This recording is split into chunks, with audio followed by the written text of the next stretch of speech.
Podcast is intended for mature audiences. The views and opinions expressed are those of the panelists and do not reflect in any way those of the podcast partners, sponsors, or affiliates. Enjoy. Hi, this is Michael Buffer, and you're listening to the voice of the people. Let's get ready for Boxing Voice. Boxingvoice.com. Hey, I feel I'm the best in the sport, and to be the best, you got to be the best. Boxingvoice.com. To be one champion, one face, one name. His name's Deontay Wilder. Boxingvoice.com. This the fight that I've been wanting to keep down for the longest time. 110%. There's no doubt in my mind that fight will happen. There's no doubt in my mind I'll beat Wilder as well. I'm scaring heavyweights each and every time. Don't you see it? You know, I am the most feared. And if I'm not, then I want somebody to shut me up. I want somebody to prove that to me. I want to be proven wrong. But for right now, I don't feel like nobody's gonna prove me wrong. Who has the guts?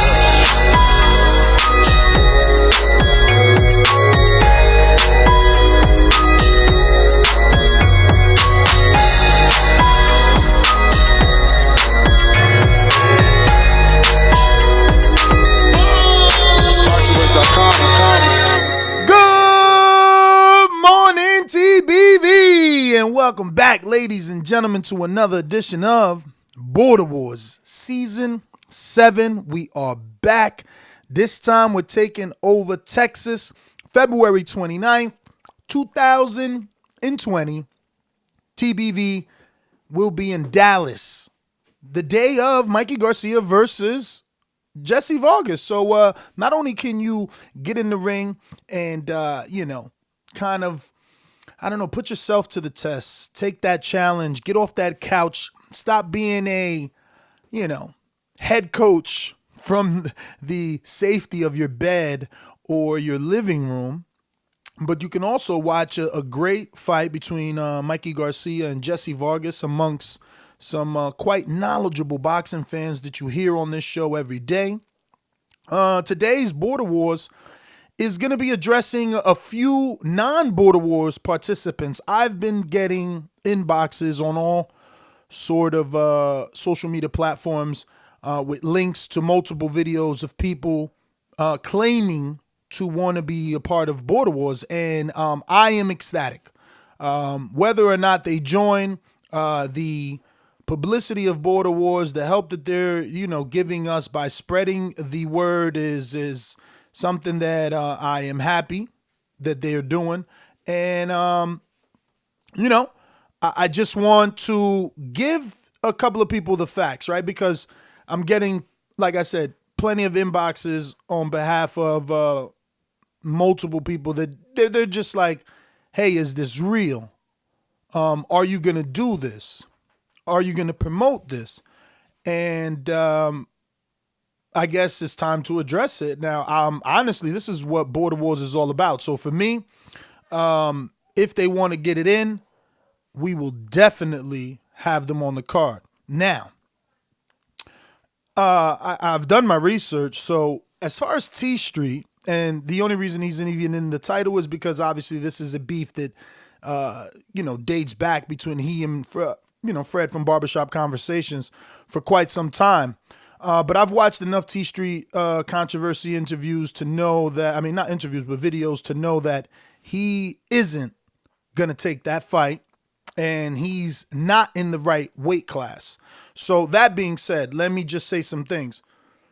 Whether he wanted to take the fight or not, because of the weight discrepancy, we wouldn't be allowed to sanction it. We want to try and remain as, close to real boxing and amateur boxing as possible.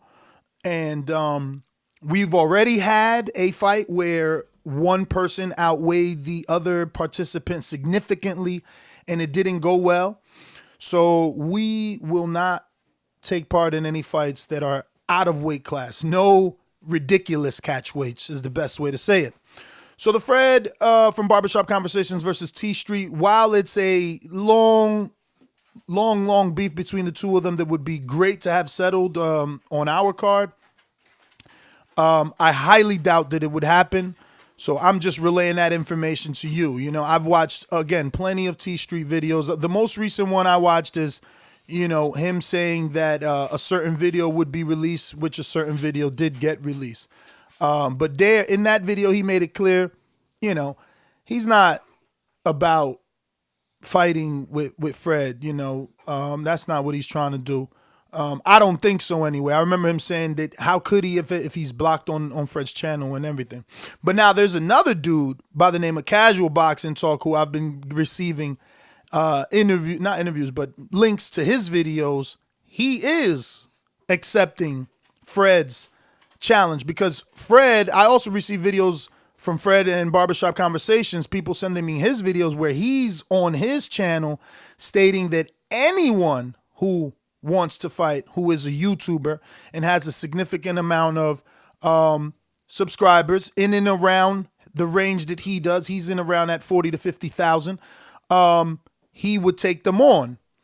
So there is a fight or a challenge that he's posing. Now, will anyone actually take the challenge?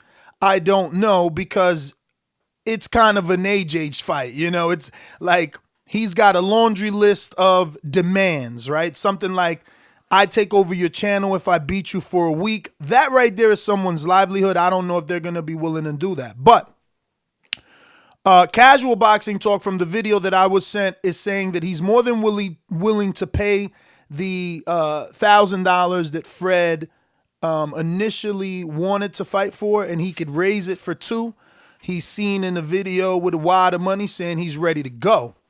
As far as the, you know, concession that Fred wants in the contract about controlling someone's channel for a week, he is not agreeing to that. Now, no one has called me or DM'd me, you know, via like T Street or Fred or Casual Boxing Talk, even though they've mentioned the Border Wars. Now, T Street hasn't, but definitely Fred and definitely Casual Boxing Talk. But they haven't reached out. But because so many of you guys are asking me, is this really happening, I have to address it. I did send a message to Fred, and we'll see what happens from that. But we, again, I can't reiterate it enough. We are more than willing to have that fight on our card. For sure. It would grow the exposure. It would help grow the exposure of Border Wars. Obviously, it would be multi-channels getting involved instead of just the Boxing Voice getting involved in Border Wars. Even now, like I said, if nothing amounts to this, the amount of videos that they've made already mentioning Border Wars and suggesting to fight on Border Wars, I'm thankful enough. This show isn't about dirty laundry or, you know, call outs. It's more about telling them, absolutely, we have the platform. We are willing to host that fight, without a doubt. Contact me on any form of social media, and let's work out the details. Let's see if we can't hammer it down and make it a fun, safe event where we can get a fight that people are talking about, that people want. Now that that's out the way, obviously you know the number to call in, 14255-695241. Press 1 one time, or add Nestor Gibb on Skype to be part of the conversation. Now that that's out the way, we'll get to the card and a topic that I was supposed to get to last week, right? Like last week, I titled the show MIDI Turn Heel, and I never really got the opportunity to discuss that. The show took its own turn. And I've been wanting to save a lot of these questions for Unguarded, which we haven't been able to do with MIDI and sit him down. But I think there's a bit of frustration on the part of MIDI. I think MIDI's turned into the UK version of Deontay Wilder in that 160-pound division at Border Wars. The big fights are escaping him. He's not able to truly get the glory he deserves, right? He's kind of like Triple G at 160 5 years ago, right? Where he's the best in the division, but uncrowned. So at 160, for those that know or don't know, Southside Duce from Kansas City, Missouri is the 160-pound champ, having the first and only knockout in Border Wars history. But his mandatory is Coach MIDI from the United Kingdom. And don't let the UK, make you afraid. He makes sure to cross the pond every time there is border wars. That being said, Duce is allotted a voluntary, and then he has to have his mandatory with MIDI. But MIDI doesn't want to continue to sit on the shelf. There's plenty of new blood, and he wants some of it. Now, obviously, the chat rooms and websites say that there were multiple fights agreed upon between MIDI and WhiteBoy, that one WhiteBoy from Texas. So WhiteBoy, for whatever reasons, signed to fight MIDI, then canceled fights with MIDI, then re-signed to fight MIDI, then canceled fight with MIDI's. But the devil's in the details, He was originally signed to fight CYP. We all know what happened with that. And then he signed to fight MIDI, who, again, is the most experienced 160-pounder. And no one really wants to be a Border Wars debut versus MIDI. So Southside Duce emerged. He is the champion in that division with the coveted green belt and offered WhiteBoy an opportunity. I would back out of a fight with MIDI for a title shot. But MIDI's calling WhiteBoy a duck and said, don't ever ask for another fight. If someone pulls out, well, not don't ever ask, but he said for this Border Wars, don't ask him to fight in case Southside pulls out, because he's pulled out twice on MIDI. So MIDI's been calling him a duck. Hence, MIDI turned heel. MIDI's been calling Jose a duck. Hence, MIDI turned heel. He's been calling Ant a duck. And Anthony Edwards, I think once upon a time he might have been on a pound-for-pound list. People do think highly of him, but he won't give MIDI a fight. He's basically called everyone a duck. Ambrose as well, who is a known ringer. Based off the tape that we received, our newest Border Wars fighter, Ambrose, I don't know where exactly he's from, but he's a ringer. And he's in that division with MIDI, but he won't say MIDI's name, and instead he's obsessed with fighting Jose. I don't know why everyone is obsessed with fighting Jose. What are you accomplishing, really? When we look back at Daniel Jacobs' career, are we going to applaud and celebrate that he beat Julio Cesar Chavez a couple of days ago? No. So why does anyone want to beat Jose? Like, what do you gain? Like, let Jose get a win. He's been out for a while. Let him get a win so that you can have some sort of glory if you do beat him. Let him get back to good graces. But another guy MIDI claims is ducking him. Robert Ortiz, MIDI claims is ducking him. Who else is in the 160? Everybody, because he's willing to move up to 68. He feels he's being avoided. So we got to make sure, A, that we get him a fight, and B, that Southside Duce faces his mandatory if he's victorious, because it's not like we haven't been here with a WhiteBoy extremely confident, but that is what we have on our hands. Another WhiteBoy who's extremely confident facing what we are calling the WhiteBoy killer in Southside Duce. Especially the tough WhiteBoy talker killer, right? Because Lauren was talking tough and that was out. And here we are with, WhiteBoy John and Southside, and we'll see, is Southside going to take him out? Or is John gonna, not reign, but become a champion, right? And again, he's saying the right things. He did say he'll fight MIDI, but a title shot's a title shot, and I get it. I also get MIDI's frustration because he's been in the ecosystem now for some time and hasn't been able to get a shot. But I think that that's the beauty of it. He's allowed the division to grow and flourish, right? It was like seedlings, and he planted them and he allowed them to have their first couple of fights and allowed the Border Wars family and members to prop up certain fighters. Like now Jose's champion emeritus, or used to be, right? He's no longer, he's like Tyson Fury, where you were lineal and then you got stripped of everything for being a crazy cokehead. But look, Jose's 3-0, Then you got Southside with the first KO in Border Wars history. You got Donel that emerged looking very talented. Ambrose, a ringer that on the bag looks decent. We got to see him getting punched back. But we've ignited the flame within JD from Texas, a former pro, who, if maybe taking things serious, can be Midi's toughest fight. Not to say Midi hasn't already beat him. If you didn't check that out, check out Border Wars last time we were in Texas. But, JD, no, not Texas. It happened in Jersey. But last time, JD claimed he didn't train no, he didn't claim he didn't train. He said he didn't have the right game plan. He thought he was going to be able to walk Midi down. So, he's going out there to face Donel this time, who we already consider extremely skilled. And you can check him out on YouTube, sparring Ndongo right here on our channel. Yeah, Julius Ndongo, that was a unified champion.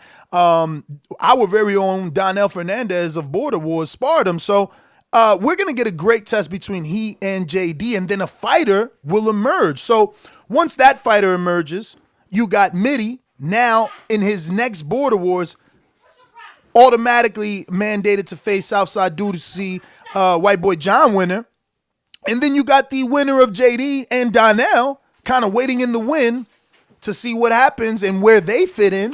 You got Ambrose, who just signed up.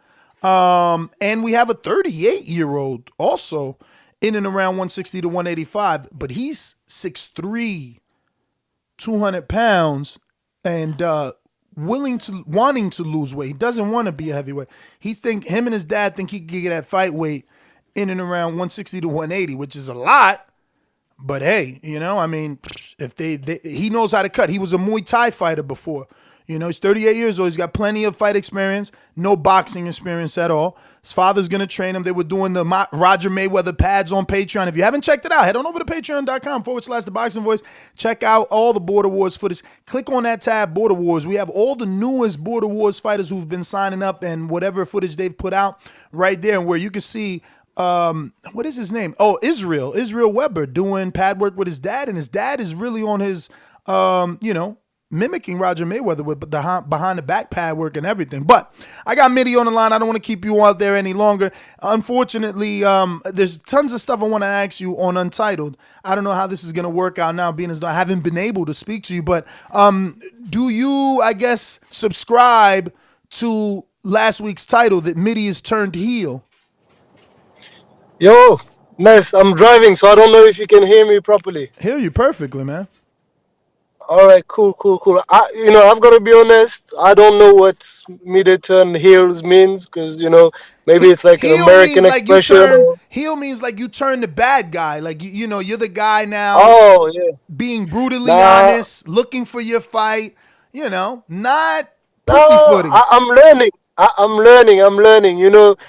I've seen like how AJ does it, and he's being humble and everything.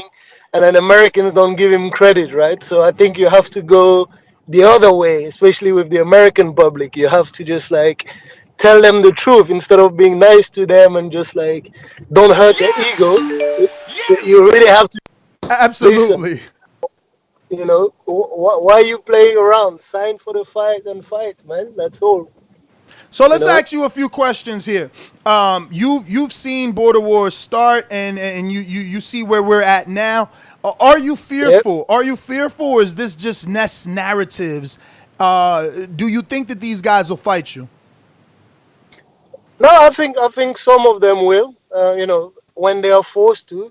But I understand what they're doing. Some of them told you the truth in the unguarded thing, right? Like John can say whatever he wants, but if you go back to unguarded, he told you, "No, I'm not ready yet. I'm shadow boxing, thinking about me there."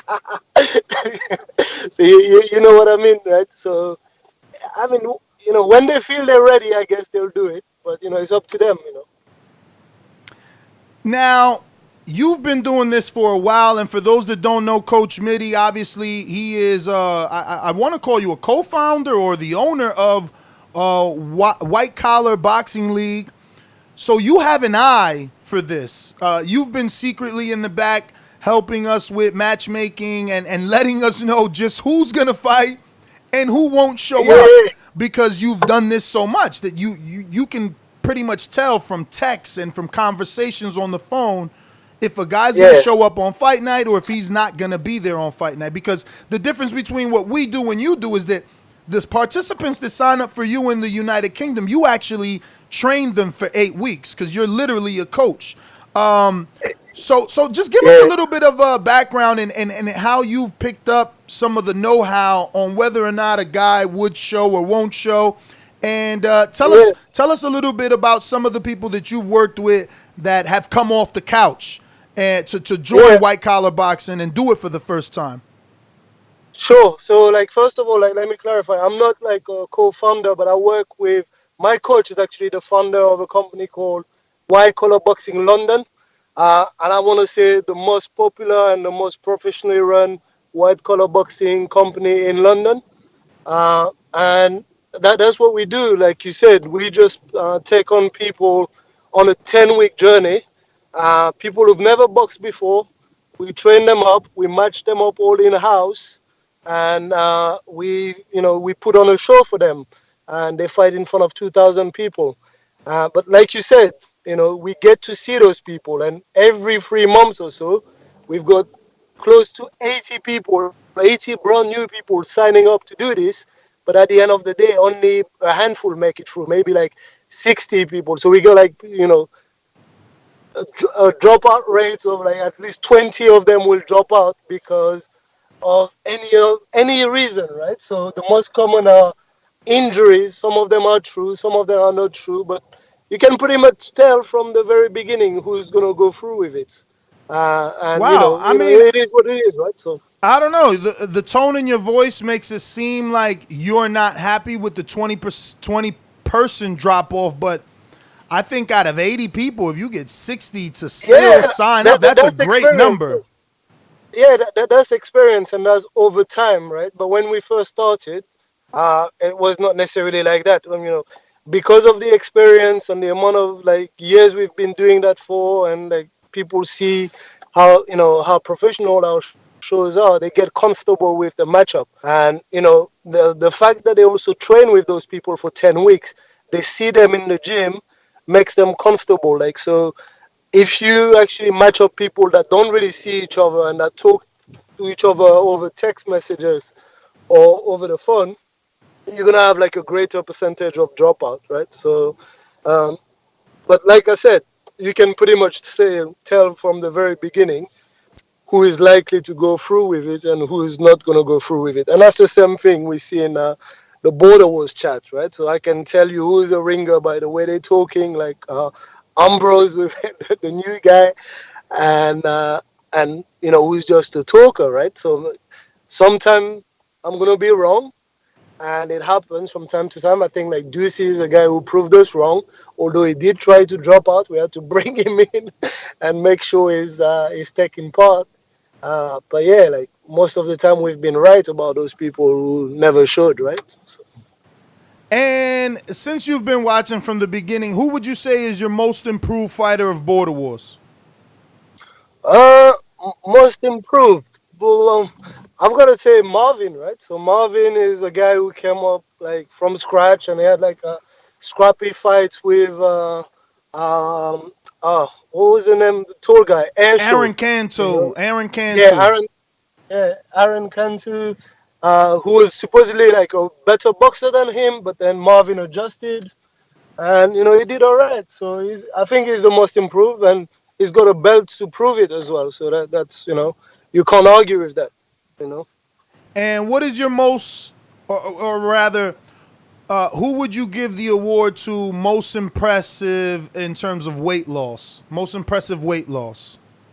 Most impressive weight loss. Oh, there's a bunch. Like I've worked with people closely, right? So I've worked with Eric Cruz, SOG Cruz closely.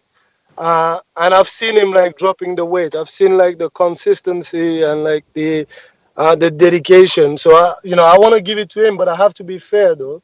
I have to be fair, and I have to mention like Matt Garcias. I think it started like was it like 190 or something like that, and he's looking to fight at like 160 and potentially His fight is even lower than that. his fight is taking place at 168, and he has mentioned after this getting a title at 160.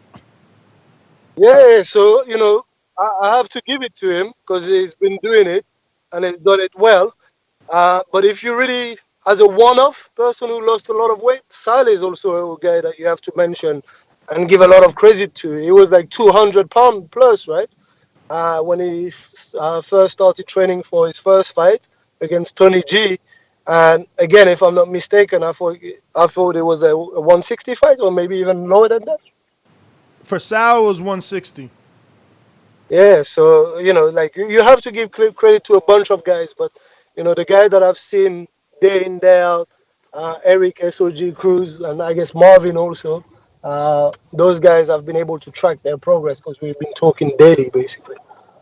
You know. Absolutely. And what would you say is season six's, I guess, rookie of the year, right?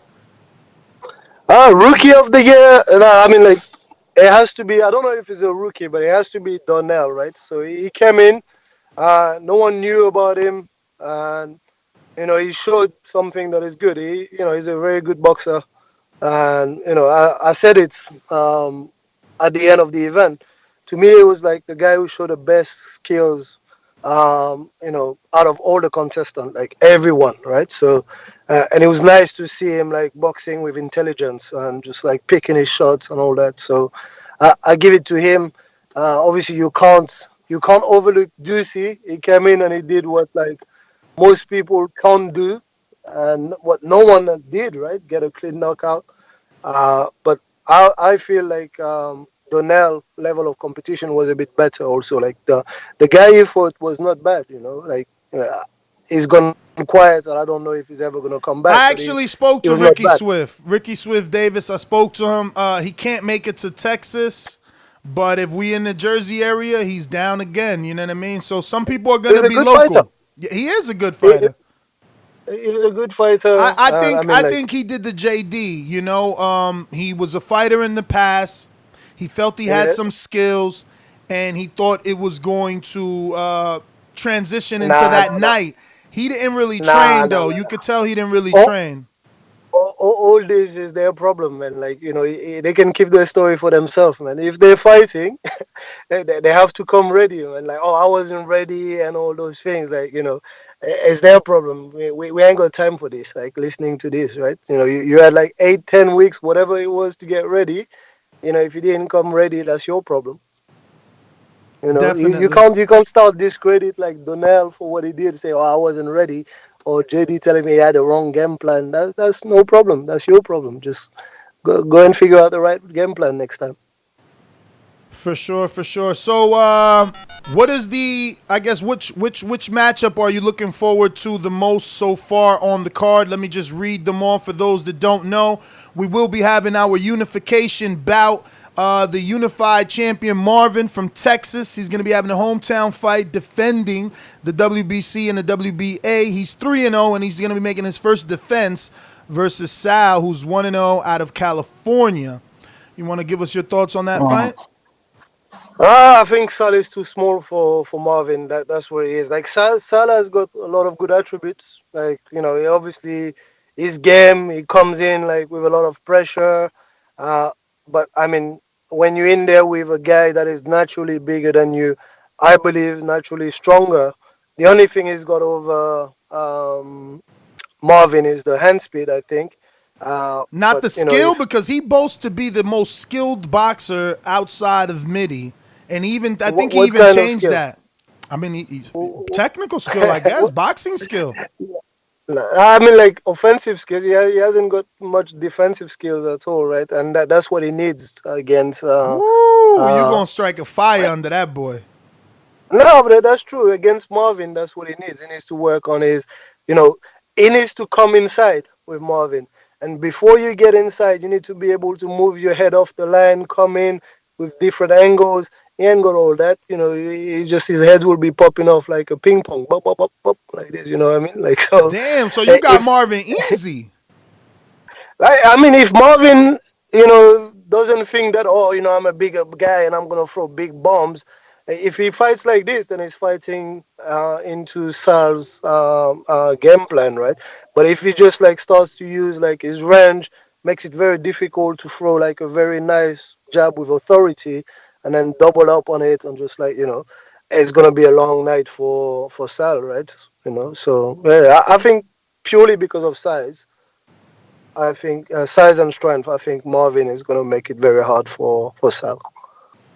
All right. Well, let me see. We got co-main event Southside Duce versus that one white boy John in Texas. Well, those two guys, like, it's good that they fight each other because they don't really want to fight, right? They don't really have like, they don't really want to have a challenge. So, I don't know, like, I can only say what I've seen, with my Wait, own wait, eyes. wait, Like, wait, wait, wait. What do you mean that Southside doesn't want a challenge? yeah, like, Because he doesn't want to he's fight you one of them. immediately? That's why? No, he's one of them. Like, I've heard so many different, excuses. Like, so eh, within the border wars participants, you have like the guys that want to have an exhibition, like it's going to the museum of an art gallery or something. And then you have the guys that want to talk about it, and then you have the guys that want to wait for 6, 7 years or 7 months, or I don't know what it Oh, is, big right? And SuperMEX and the four fight plan guys, you mean? nah, nah, SuperMEX just stole that from people like Ants and like White Boy, and you know, like he's heard that from those guys, and for that sounds good. Let me tell people that I'm not yet ready, and I need to have like another 1 or 2 fights, right? So, but yeah, I think those two guys are in the same bracket, right? They both need to have a bit more time to get ready for a real fight. But AJ told you, Ducey, like, AJ said, like, once you got a belt, there's no more learning fights, man. Like, you're ready for anything. Like, Yeah. if you got your belt too early, again, that's your problem. I mean, that's good, right? You jumped on the opportunity. But once you're at the top, man. You're ready for anyone, you know? I So hear you, man. Midi want his that's for shot. Ducey. Huh? I said, you want your shot. I hear you, man. They ducking you. No more ducking, no more diving. Let's get it on. I'm telling you, like, but anyway, I'm sure they will call in and they'll explain themselves, and their lies will become even clearer because every time they explain themselves, they reveal a little bit more, right? Like, just like John did last time. Like, John said, no, no, no, I'm fighting because there's an opportunity for a belt, which I understood at the time, but then he started telling you that no, he's not yet ready. He needs to, have one more fight, and then everything he does is like thinking about the fights, shadow boxing, thinking about me. That's not normal, man. So, Nah, but you that know that what? that I'm telling you, Midi, look, as a guy that has fought three people that no one has seen before until I fought them, you're better off allowing the, I guess, legend or myth of Southside Ducey to grow or the name of White Boy to grow, because it would only make the fight for you that much bigger and better, right? Because if everyone thinks that you're number one, then there's really no threat, right? Like no one bought Luis Ortiz versus Wilder because there yeah, wasn't no but threat. that's the problem, man. That's the problem, and that's my problem. Like, we all come on this show. When we watch professional boxing, right? We all have our opinion, and we say, "Oh, this person should be doing this, should be doing that." My biggest problem with boxing is that it's all like a lot of it is done for ego boosting, and no one wants to really fight just for the pleasure of fighting, right? And everyone is just like building a career strategically. I don't want to be that guy. I don't want to be the hypocrites. Like, I don't want to just talk about, oh, this guy is being too strategic and it should be fight whoever is the best, right? Like, that's what we're calling, like, fights like Andrade against like Canelo, or Andrade against Charlos, or whatever. Right? We're asking for them. We want to see the best versus the best without all the political stuff. So if we create a border wars, like, to precisely do what we think we can do, and we are being hypocrites about it, and we're trying to follow the same path, then what can it say about us, right? And for me, I don't really care about like building stories and being the best or whatever. I just wanna fight. I wanna have fun. I wanna be in the ring with whoever thinks is good, and we have a good fight, and at the end of the day, win or lose, we just like we just chill. So that's good. That's the way I'm looking at it. Yo, Southside Duce in the chat said, yo, I said I wanted the MIDI fight. Ness and them said, don't take it. And I probably did. Yeah, like No, no, but listen, MIDI, I he's a grown probably man. He's a grown man. Since when no, you but this talking is for him? because look, I'm a promoter. What did Bob Yeah, that's Arum do? What did he That's good. marinated?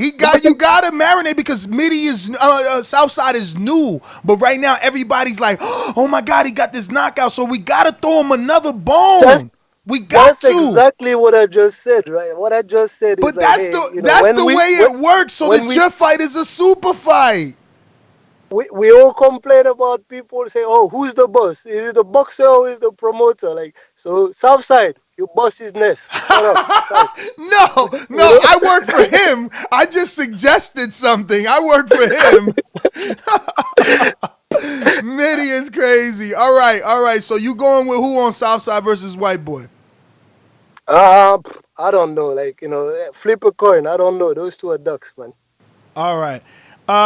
So then we got he called them ducks, holy shit. Donel versus JD. And you know what? Before I move on, I do want to say he has every right to talk this way. Think about it. MIDI's first fight was Doomsday. Then and Doomsday has amateur fights, and he was heavier than MIDI. Then his next fight was a former American professional that's been in the ring with Yandel Evans and Charles Hatley. And, and now he wants to fight the dude that got the first knockout. So he's talking tough because he's done tough things in Border Wars, without a doubt. Plus, when he's come to New Jersey, he's trained all the pros that I can get for him. That being said, Donel, the new guy, and JD, the former pro who you've already faced and defeated. Yeah, Donel, I like you, but I'm gonna have to take shots at you as well, man. Donel, I'll fight anyone but Mide Fernandez. Yeah. He's another one. Wait, I'm involved in that. Grade, I'm involved in that too, because as a promoter, he went from listen to me. I gotta defend him. As a promoter, he signed up to fight at 160. Then he weighs in at 146. So it's like it's whatever, however you want to spin it, right? So MIDI, he's too little. You can tell us that. I understand. I understand what. I mean, are you gonna be able to drop down? Can you meet him at least at 54? Yo, 60 is big. He agreed to fight at 160. Like, he's too small. Are you telling me you're gonna be able to drop down? Because he's gonna come in at 146. He came in at 146 for a 54-pound fight. When he comes to the negotiation table, or like when it's time to sign the contract, he needs to know what he weighs, man. Like, so he needs to know what he can. But that's where the promoter steps in. I gotta save the fighter from himself.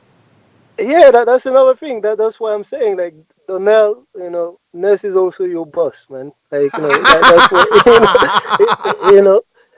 but I like the guy, and it's good for him. I didn't want to hurt him. I think I was gonna hurt him. Like, he's good, skillful and everything, but it's too light. You're right. And I think what happened is probably he went in there with Ndongo, and you saw that the shots were too heavy for him, and you told him, man, nah, you can't go 160, man. So, that's probably what happened. I agree with that. I can ride with that. All right, really quick from the chat, they're asking me if there's anyone at 130, and I said absolutely. We got Sean Du. He's 0-1. He fought on Border Wars in Florida in Kevin Cunningham's gym, the trainer of Erickson Lubin, Adrian Broner.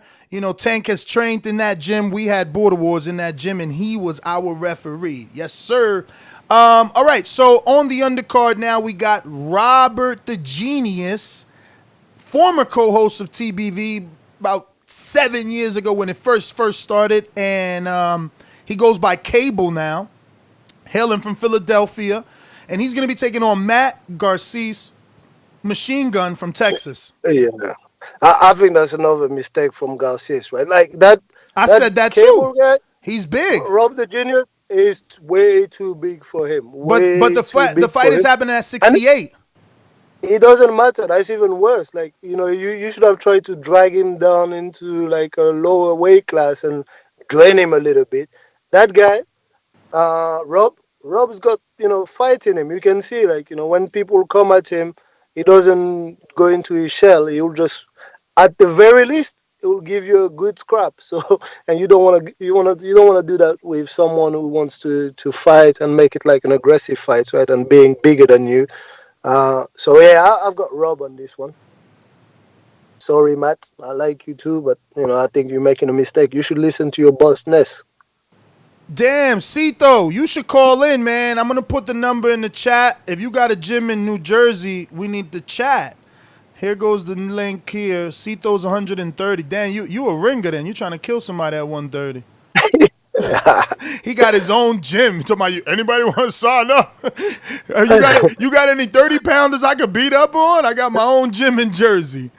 But here goes the Border Wars sign up link, and there goes the phone number. Damn, so you got Machine Gun losing. You see, and I thought Yeah, I man. thought this was a bad fight for Machine Gun too, because I think Robert's a thick guy, and not only Yeah, that, he gets sparring. He gets he gets really sparring. good sparring. He's gonna get better. You can tell he's got the passion for this. I think Matt's got the passion for it too, right? Both of them is good. I think in that respect, it's probably gonna be even if Matt can really just stick to his program.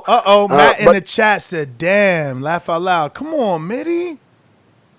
no, but I do think that you have to respect, like, and you're gonna call me an hypocrite, right?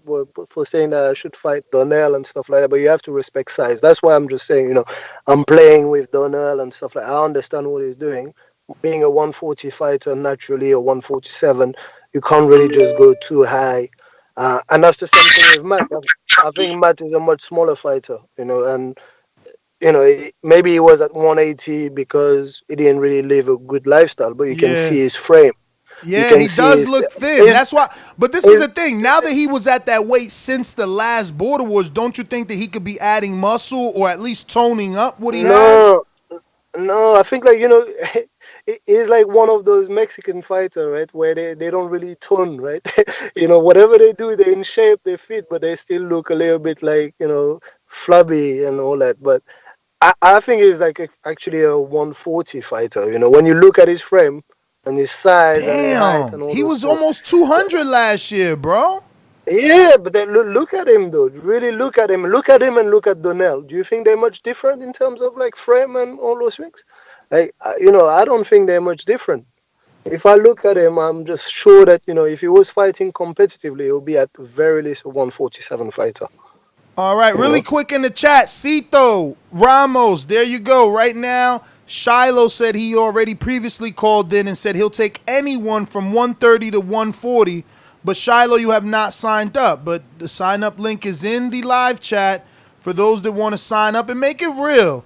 Don't forget, if you sign up to Border Wars, you will be included in a very exclusive chat where you will have, the advice of Coach MIDI on hand because he's in the chat with us. It's about, man, I think it's growing, man. It's got to be like 20 something of us already in there, faithful Border Wars attendees in that chat. But moving on to the next fight, we got Colin the Destroyer, stablemate of, oh my God, I'm forgetting his name now. This is bad. Maserati Lauren, Blanco. Lauren, Maserati Lauren. Blanco, Lauren.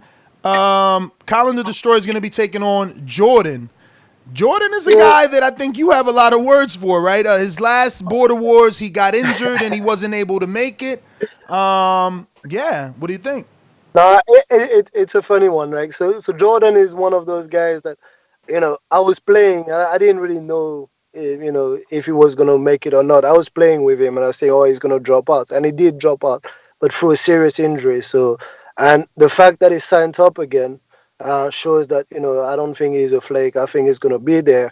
But in terms of assessing his skills or anything, we can't really do that. So it's the unknown, right? So I just hope that he can fight because me and him have a lot of like funny back and forth. And again, in that chat, it's all love, right? I talk like reckless here or just for the fun of it. But I do hope that he can fight. Otherwise, I was gonna have like some funny banter with him. And yeah, man. But I can't really tell you who's gonna win. All I can tell him is like be ready and be ready for a tough fight because Colin is one of those white guys that you look at and you say, "Oh, I can mess him up," but then when you go in the ring, he's Bruh. actually bringing the dog in. So He is gonna bring the dog. You can see that yeah, Him and Lauren brought that, but I think that they bring reckless yeah, they dog. do, and And that's the I thing, seen right? We boxing don't know. therapy clip him, and I promise you, I thought one more But shot how? would put him down. I thought. How do you see that? Because we don't know what boxing therapy does. Right? What do you Oh, you mean? mean boxing therapy? Yeah, yeah, okay, yeah, yeah, His yeah. last No, fight. boxing therapy. Yeah, yeah, true, true. Boxing therapy just needed to believe in himself. He started to believe in himself in the third round, right? So, and you know, that was interesting. But by that time, he was already 2 round down, and that was over, right? So, but Jordan, we really don't know what Jordan can do. I Yeah, hope we don't Jordan know, can box. but he did look good on jump rope, right? Not many people. I mean, you do this. You've been doing this, and like I said, at the white collar. Listen, my sister is the best at jump rope. She can box. My daughter is good at jump rope. Trust me, I'm not even clowning. An 8-year-old, she can do whatever Floyd does, back and forth, anything. They can't fight. I mean, it's a good thing. Like it's a good thing to have when Yeah, you're a but good listen, fighter for and females, when you for know. female, no, no, no, no. Wait a minute. For females, they pick that up in the schoolyard. So for men, you pick up other sports here In in the boxing America. gym. Yeah, in the Here in boxing gym. In the America, boxing gym. we pick up basketballs and football. So for him to know jump rope, Yeah, I hear you. I kind of I hear give it you. a little like again. He could be a ringer for all I'm saying. Remember, he Yeah, officially I hear you. I believe his injury. He presented way more information on his injury than Jose Yeah, did. That, that, So that's why I believe him. I believe him, and I hear what you're saying. I and hear he's what you're from saying. That Florida. You know what I mean? I don't know. I just feel like there's a way that he might be. yeah, yeah. You know. Like guys who can jump rope are usually guys that spend time in the boxing gym. That's true. So, yeah, I guess we're gonna have to see. We're gonna have to see. Big Nick. Big Nick. Yo, these guys are funny. You guys gonna keep this fucking old man's name alive. Big Nick. All you gotta do is put up 500 American dollars, right? And I will give that money back to you if the man who we will not speak of shows up to fight. Okay? We talking about a dude that don't show up. That's why we not saying his name. We gonna treat him like M. Night Shyamalan. Those we do not Now, speak of. I, If I if I I can get a tell you. $500 deposit, I will train my ass off, and that money will be released back to you if he is really wants to fight. But if he don't want to fight, like I don't got time for that. He trying to use TBV for his name. He clout chasing us. Yeah, he doesn't want to fight. I can tell you that for a fact. And I've seen it. Like I that's, want that fight, Mitty. I want that but fight. yeah, but that's the type of guy you asked me about at the beginning of the show. The type of guy I told you at the very like first week of him being in that chat that Nez, this man, guy I told wasn't you, gonna, this boy wasn't gonna fight. He wasn't gonna show. He didn't do anything. He's done that not just on Border Wars. He's done that on many other shows. Like so, like you can't trust him, man. All right, moving on to we got Jose versus SuperMEX seems to be official again. Yeah, that's not a good fight. That's not a good fight. But again, like I have Jose winning because Jose is gonna use his like mobility. He's Wait a gonna minute. pot shots. How is it not a good fight, but you have Jose winning? Yeah, I mean, if they do eventually fight, Jose is gonna win. Like that's what I'm saying. So what's But not good that about it? it should not happen. Like so, it's Jose. It's us allowing Jose to do whatever he wants to do and to build any kind of narrative. Like for those of you who don't know, SuperMEX is like 200 pound plus, maybe like No, approaching, I don't know, he's three 318. 300. 318. Exactly. 318. Obviously, he's got power in his shots because, like, big guy, 300-pound guy hits you, you're going to feel it. But that guy's going to catch you. Jose is like, if he gets in shape, Jose is like 180, right? And he's mobile on his feet. All Jose wants to do is just say, hey, you know what? I took on the biggest guy in the Border Wars, and I was able to score like a victory over him. I schooled him, and yeah, it doesn't. It makes no sense. Like the only way it makes sense If you put Jose's foot in a tire and say you don't move and you stay there and go and bang with SuperMEX, you know. So, all right. I mean, damn. So you don't give Mex a shot. And I mean, come on, like it's just about movement, right? So Mex, the SuperMEX has got to have his feet set to punch. All Jose has got to do is do exactly the same thing as he's done with Cruz that we've seen before. The same thing as he's done with Casual. Is gonna be a bit fitter. And yeah, like you're gonna have to give him a unanimous decision because he's the only one who's gonna land But punches. Like you know. all those dudes caught up to him. I mean, Casual caught up to him on the ropes twice. All of those Cruz, guys are 100 pound lighter than SuperMEX. They can move. but all You know, those they guys, can move. listen, Cruz doesn't throw the amount of punches SuperMEX does, and neither did Enrique. But that's the thing. SuperMEX has to be in right in front of you. You know, the only time he just like connected nicely with Santiago, both of them are their feet like stuck in the mud, planted in front of each other. Santiago was moving from the west. That's what was making like SuperMEX miss. But those punches were coming all from the same angle. Like Jose has just got to move to his left or his right, make him reset his feet, and then that's it. He control punches. You know. Like that's how boxing works with people like that. People who have their feet set, just make them move from left, either to the left or to their right, make them reset, and then you touch them up before they reset, right? So All right, well, that's damn. what's gonna happen. That's, you know, you're gonna have to give credit to Jose, and you're gonna be disappointed, telling him, oh, you know, Jose proved it again. Jose's done well. Jose's the only one to do this and that, and Jose's gonna be happy. Like I Hell yeah. don't know why we're Yeah, no, allowing that. he's trying to use this fight so that he can move up the pound for pound rankings. Because if he moves up a division and gets a win on an undefeated fighter, maybe Bo and whatever committee Bo has No. moves him up. That's what he's looking for. He's looking for, Yeah, they shouldn't do that. They shouldn't do that. They should say like you said at the beginning of the show. I don't think this fight is gonna be dangerous because Jose can't hit anyone properly. He can't hurt anyone, right? So I don't think it's gonna hurt SuperMEX. And like I said, SuperMEX is not gonna connect many times with him, so he's not gonna hurt Jose either. So it's not dangerous to have that much weight difference in this particular fight. But we should have like the same rule applying for everyone. If you don't allow out of weight class fights, just do that for Jose too. You know. I mean, but if he makes the 200, he's got to make the 200-pound limit. He can't come in lighter. Oh, he wants to. Oh, he wants to come like at like 200 pounds. Yeah, he's got to be 200. That was the fight. He's got to be 200. Can't be a Okay, heavyweight cool. at 190. I mean, what did Roy Yeah. Jones come in? Did Roy at least weigh the 200? No, I don't think there is like a minimum weight like in a real fight, right? If a heavyweight wants to come below the 200 pound, they can. That's his problem. Like, but if the fight is agreed at I 200, know, I like it know. means that you I'm know. sorry to cut you off. I know that I seen Jose say he was going to be 200. Now, I don't know after hearing this, will that change or what's the Yeah, no, verbiage no. in their contract? If you want to do like as if it was a professional bout, there's nothing stopping a heavyweight coming below 200 in a professional fight, right? And that would be stupid from them in a professional fight. But in this specific case, I don't think it'll be stupid. I think it'll be okay.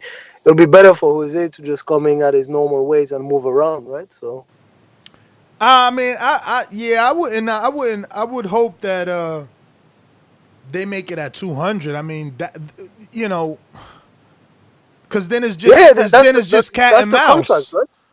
Then it's That's the contract that and says that's that what I the seen fight in the is. chat. That's what I seen in the chat. I seen Jose said I'm gonna fight him at 200, and he's gonna come in at whatever. And we're supposed to be encouraging SuperMEX to lose more weight. He has not But you know, updated us. It's been 2 weeks, Matt. I see you in the chat.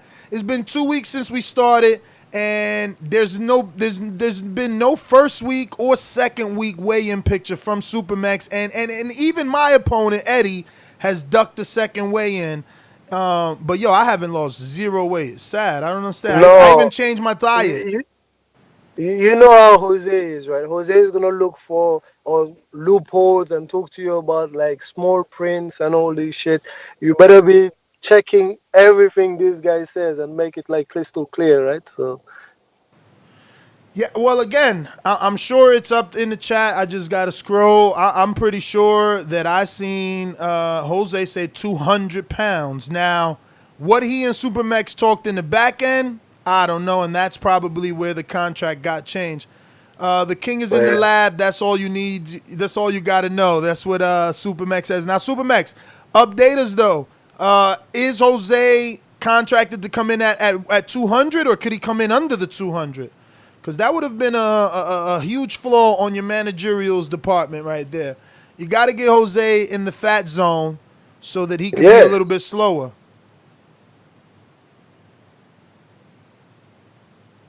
And if you're Jose, you should want to come in looking better. Put on a little muscle, train a little more. I don't know. going to moving on, Zach. Moving on to the last fight. Not the last fight, meaning the main event, but the last fight on the list. Myself versus Eddie from Las Vegas. And if he had nothing nice to say about Jose and SuperMEX, he ain't going to have nothing nice to say about this.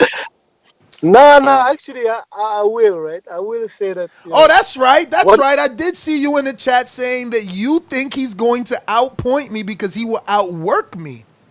Whatever it looks like a bad matchup again because of the optics of it.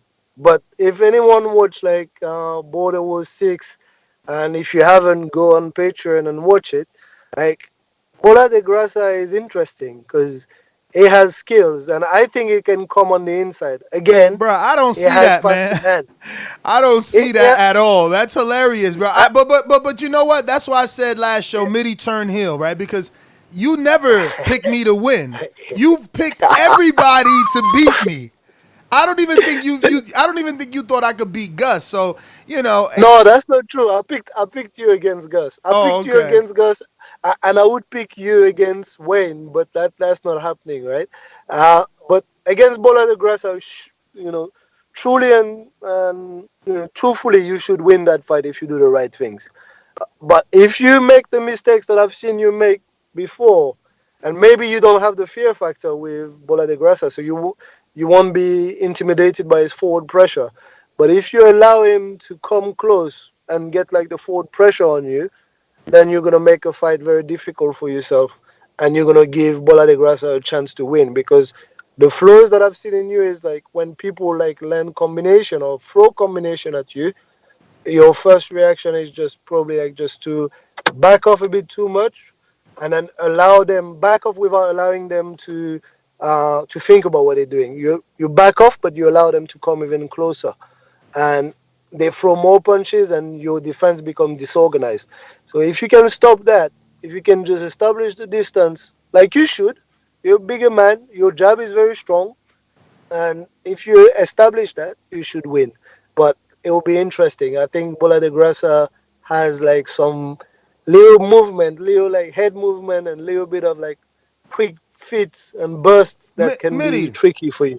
Look, I love it. I love it. You're selling the fight so that at least until the tape comes out, people won't call me a cherry picker. But I got to be honest. Like, haven't you seen the sparring? Like, I busted this guy up. The sheer fact that he wants to actually get in the ring is laughable to me. That's because he's seen some things, I guess. Like, like. but that was the point. They all seen something. They, when those sparring matches took place, like when I sparred Eddie, is because he thought he seen something and he thought he would beat me.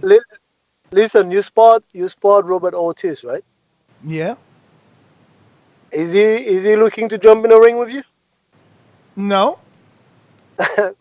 That's because he still believes that he can't do anything about it with you, right? He knows that he felt your power. He thought he was quicker than you, and he realized that actually maybe he doesn't know how to manage the range, and he can't get there. So he's not looking to get knocked out. He's not interested. He doesn't want to get in a ring with you. Bola de Grasa is different. Like Eddie, he just said, okay, I felt something. Okay, it busted me up, but maybe I can do something different. Bro, I literally held back, bro. Like, yeah, I'm going to stop him. I'm telling you. That's good. That's good. Like that's how you should be going into a fight, thinking that you're gonna stop someone. And don't get me wrong, I told you, like if you do what you should be doing for a guy like you, then yeah, you should win that fight. But if you make those small mistakes that I've seen you make in few of, not in the fights, but in the sparring session, because remember, like those guys don't necessarily see all your sparring. I've seen you spar like different people. Granted, they were much better than Bola de Grasa, so they knew what they were doing. But I've seen you make like some mistakes that can play against you in that fight.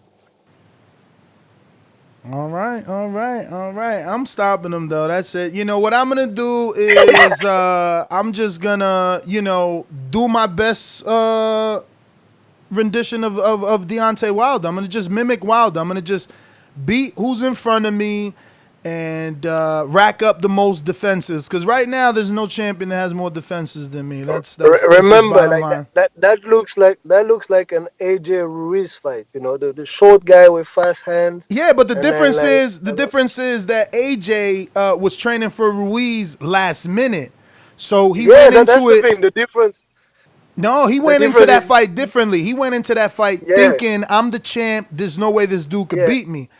I don't yeah. never think that way. I don't. I don't think like that. Eddie isn't skillful. It's just I'm not losing focus, right? AJ Yeah, AJ and like AJ was thinking of the next fight. There is no next fight for me. I'm just grateful he signed up. You know what I mean? So I'm yeah, not looking past Eddie where AJ like was like, looking past. like they say here, right? You've watched that movie before, so you know what's going on, right? So you won't be complacent. That's what's playing to your advantage. If AJ Ruiz didn't happen, maybe we could say that, hey, you know what? He's gonna be overconfident, and now you've seen that it can happen at the highest level, and And not therefore only that, you should have learned from it. I think that the pressure is on him. The pressure's not on me because it's gonna be no different than the Andy Ruiz fight. If he doesn't come in on weigh-in looking half decent, it's over. The You- pressure is always on you, Ness. Like you know no, how it is. You know that no. everyone is looking for you to. But Everyone Midi, is gonna but criticize your Midi, I've been performance here. Listen to regardless, me. right? I've been here 10 years almost already. People need to realize there's nothing that's gonna happen that's gonna make me pack it up and leave or cry. They thought that was gonna happen with Danny, then Thurman, et cetera, et cetera. Like it's not gonna happen.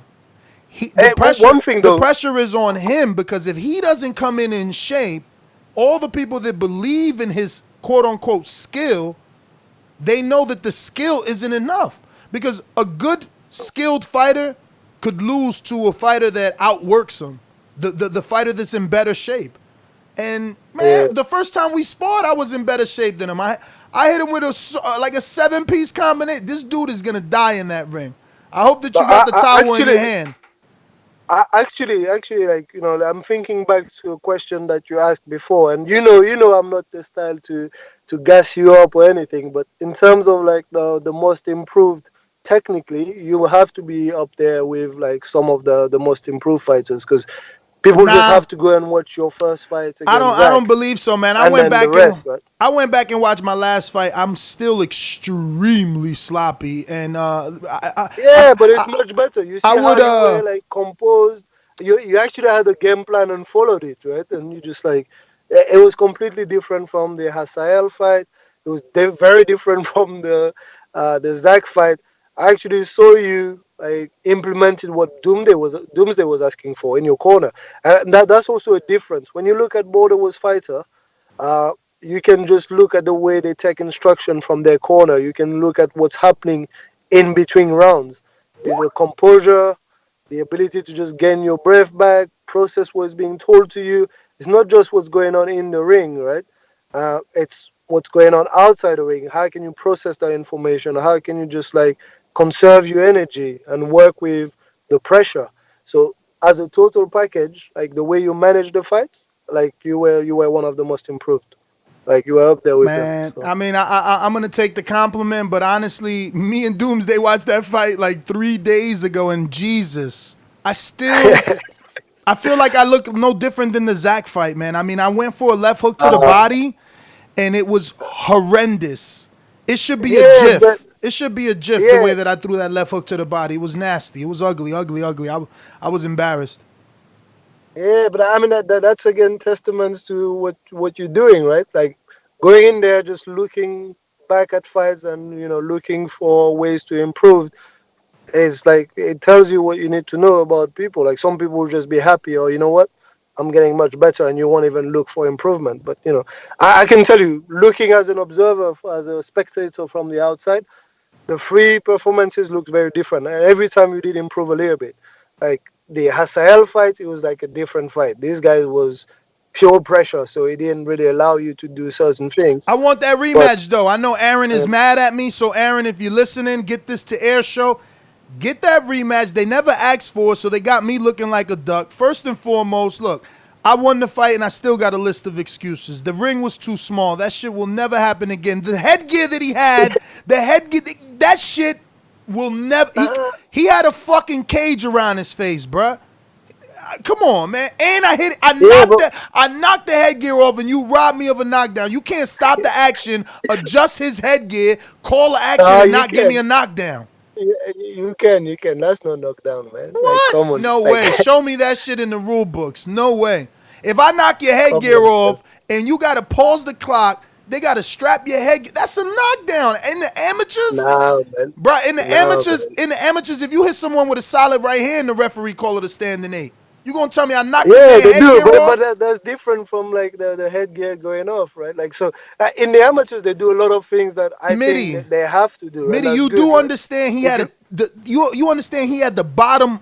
It was a strap around the bottom, also padded on the chin, like to knock that off. Yeah, no, I get that. I get that. I get that. But like, let me tell you, if it happened to you, let's say your headgear was loose or something, and I just say, oh, because you have to adjust it and you have to go to the corner. Listen, man. Then I'll count it as a knockdown. You'll be mad, man. Sign me up. Sign me up. That's all. In the right ring, it's over. That fucking Javier Caputillo ring was too small. You put me in the Texas ring, it's over. Jersey, it's over. I got space. I mean, like you did better. That's what I'm saying. You did better, and because that Gus was also tall, right? And initially he wanted to come in a little bit, but you did much better at like finding the range and then just putting your jab in front of him and don't allow him to come with that pressure. So that's the kind of stuff that I was looking for when I was saying like, yeah, you know what, that's a much better performance between the two. Like, and at the end of the day, let that be my greatest victory. Suffering adversary, I still put him down. He was 24 years old. No one has ever called him out. No one has ever called him out. They just talk about that fight, but nobody ever called him out. The Gus victory is a better victory, man. The Gus victory is a much cleaner victory and much better, man. After I knocked out Gus, everybody jumped on Gus. Everybody wanted to fight Gus. Nobody has called out Hasael yet. Nobody. They're afraid. Where is Gus anyway? Disappeared. He probably in the chat under a different screen name. That's what I do to motherfuckers. He's under a different name. Is he CYP or something? MIDI want the CYP fight. Oh, man. So let me see. What else do we got? We got a couple of fighters that we don't have fights that I want you to at least touch on before we get to the other callers, all right? So, Anthony Edwards doesn't have a fight, claims to be coming. He can have a fight. He can have a fight if he wants one, but Eric Cruz. We talked about that already. Eric Cruz doesn't want to fight. Claims to be there as well. They both don't want to fight each other, and just for the record, you're saying Anthony doesn't want to fight you. Why don't they want to fight each other though? That could be a good fight. Nah, they don't want it. They don't want to go right back into it. They both said they want each other to get a win and then go back. It was a tough fight. They don't want to be punched in the face by each other again. They said it. They said it like that, just like that. They don't. They both hit hard. I get it. I at least I can respect that. Coming from them, just saying it how it is. That's cool. Yeah. No, and look, man, off a tough fight. Fuck it, get a tune-up if you can. But they're both at the level where who really wants to tune up with Eric Cruz or Anthony? You know, the only thing that's offered to Anthony is you, right? And now maybe Ambrose. And I don't know if Anthony's going to want to get in there with the fear of the unknown in Ambrose. Yeah, that's true. Ambrose is. I mean, we're gonna have to put him in with someone. He paid his fee, right?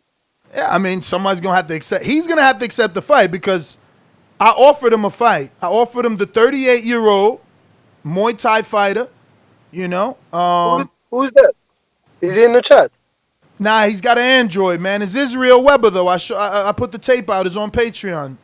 Israel Weber. I'll check it out. Yeah, he's the one that's doing pad work with his father, and they're doing the Roger Mayweather pad work. Oh, yeah, okay. I'll yeah. check it out. Yeah. All right. So Israel Weber is available, and I believe he's from like 160 to 180. We got Anthony Edwards available 168 to 185. We have Eric Cruz, I think 168 to 185. Actually, 185 to 200. I think he wants to fight at heavyweight this time. And then we have Ambrose available. And So I think Ambrose and we don't know those two guys, right? So as the newcomers, Ambrose seems to have done something before, like based on the tapes. Him and the Muay Thai guy. I don't know. I mean, I want to see more from the Muay Thai guy. I think he might be too much. No, I see him a little stiff, because he's older. He's 38. Ambrose is 31. But check the tape. Check the tape. I'm going to get to some callers. I think that's everybody in terms of fighters that have signed up. Cool. Oh, we have also Bishop. Bishop, the 200-pounder, 46-year-old, 6'3", heavyweight. He wanted the SuperMEX fight. He's 40, but he's so in shape. Cruz, like for him, if Cruz wants to fight a heavyweight. I mean, we got to see his Bishop at 46 years old, ready to go in there with Cruz, who's what, 26? How old is Cruz? Or Santiago. If Santiago can make it. Santiago's out. He's in rehabilitation. He had successful surgery, but he's rehabbing. He'll be back for the next one for sure. All right. Yeah. Yeah. So that's. We got another heavyweight that may sign up. He says he's 6 feet, 265. His name is Morocco Joe, and he says he can come in at 240. And it sounds like a guy for you, man. Like without seeing the tape, like 6 feet, like two tall guys. He didn't call me out. He didn't call me out, right? This is what he said. He said, I think he's 31 or a little older. He said he doesn't care if he gets in there with someone who's more skilled. He just wants to, get that first one out the way and pop his cherry. Those ones are the dangerous ones, man. Like those ones are the ringers. But like, listen, I'll take him too. But I already got a fight, so we got to get him a fight, get him in the ecosystem. Now, I did offer him to each other, right? I talked to Bishop, and I talked to Morocco Joe, and see what they say about each other. But again, until Morocco Joe actually signs up, it's just all talk. And I also got to leave it up to Bishop, who's 46, right? The age. I mean, again, you got more experience. You're my liaison. The age matters, but also like fitness level. If they can show like a little bit of like tape and that's what I'm assuming. People age differently, right? So Bishop is 46 years old, but he's also 6'4", 200 pounds. That's a man in really good shape. At 46, 6'4", 200 pounds, he might as well be fucking from the United Kingdom, right? Like, that's European stats. Yeah, but like I said, like, you want to see what, the way they move, sparring if possible. Because people age differently, people are different, but you want to be careful, with that age discrepancy, obviously. But it could work depending on, what they look like. I need to send tapes. All right. So I think now for sure that's everyone. Obviously, we got always Doomsday in the wind that needs a fight. And I think that's it. All right, so I'm gonna get to the callers. MIDI, pleasure as always. Thank you. All right. Pleasure is mine. All right, Elijah, talk to me. Hello. What's up, brother? What was happening yesterday with the flipping Skype, by the way? Someone kept taking off everyone from the call. It was I have no clue, man. No clue. But yeah, no, I'm just doing some work, so I got a hand in after the holiday, and I'm just on Instagram, Twitter, yeah. And Dillian White is getting at Wilder again. This is irrelevant from Bordeaux, isn't it? White's getting at Wilder again. Like, how close are you with Wilder, and why? Like, will Wilder fight White? I mean, I don't think it matters at this point, bro. He's in a contract with Tyson Fury for the next 2 fights. Like, he's off the table, you know. Dillian is just sour. He's sour that he can't get a big fight, but you know. I guess so. But what's your feeling? Go on. No, I was just gonna say at this point we gotta worry about February 22nd and whether or not the rematch happens. Yeah, of course, 100%. But I kind of feel like the rematch is there in the contract, but I don't know actually. But I mean, I don't think there will be a need for a third fight, because if Fury wins, Fury already thinks he won the first fight. So if he wins the second fight, I doubt it. Wow, you got a lot of feedback. You got to get off that speaker if you're using your iPad or something. You got to have headphones. Listen, guys, the best headphones to use are obviously iPhone headphones. They come free with your phone. They have noise cancellation, and if you got the new ones, they're even better. You know, like the new iPod AirPods are way better. I mean, I'm not telling you to go buy those. Those are $250. I don't get any kickback for telling you that, but those do have noise cancellation. But the simple butted ones, the ones with the string, those have noise cancellation. All you got to do is make sure that mic that dangles isn't on your shirt. So at the time of the call, just stretch that mic out, keep it right by your mouth, talk, and you have a crystal clear quality. Listen, Elijah, man, I would love to entertain the Wilder talk, but this is why we do this show once a week, specifically not to bombard the feed with Border Wars. This is a special show for a niche group of people, and they look forward to this every week. We spoke about Wilder Fury and all that stuff yesterday, so thank you so much. I'm going to go out to one of our Border Wars fighters calling in Texas. Boxingvoice.com. When I was locked up in county jail, I thought the Southside was gonna fight. I knocked out the Southside with teardrop. Boxingvoice.com. What you got to say about that, Deontay? What you got to say about that, man? Hold on a second.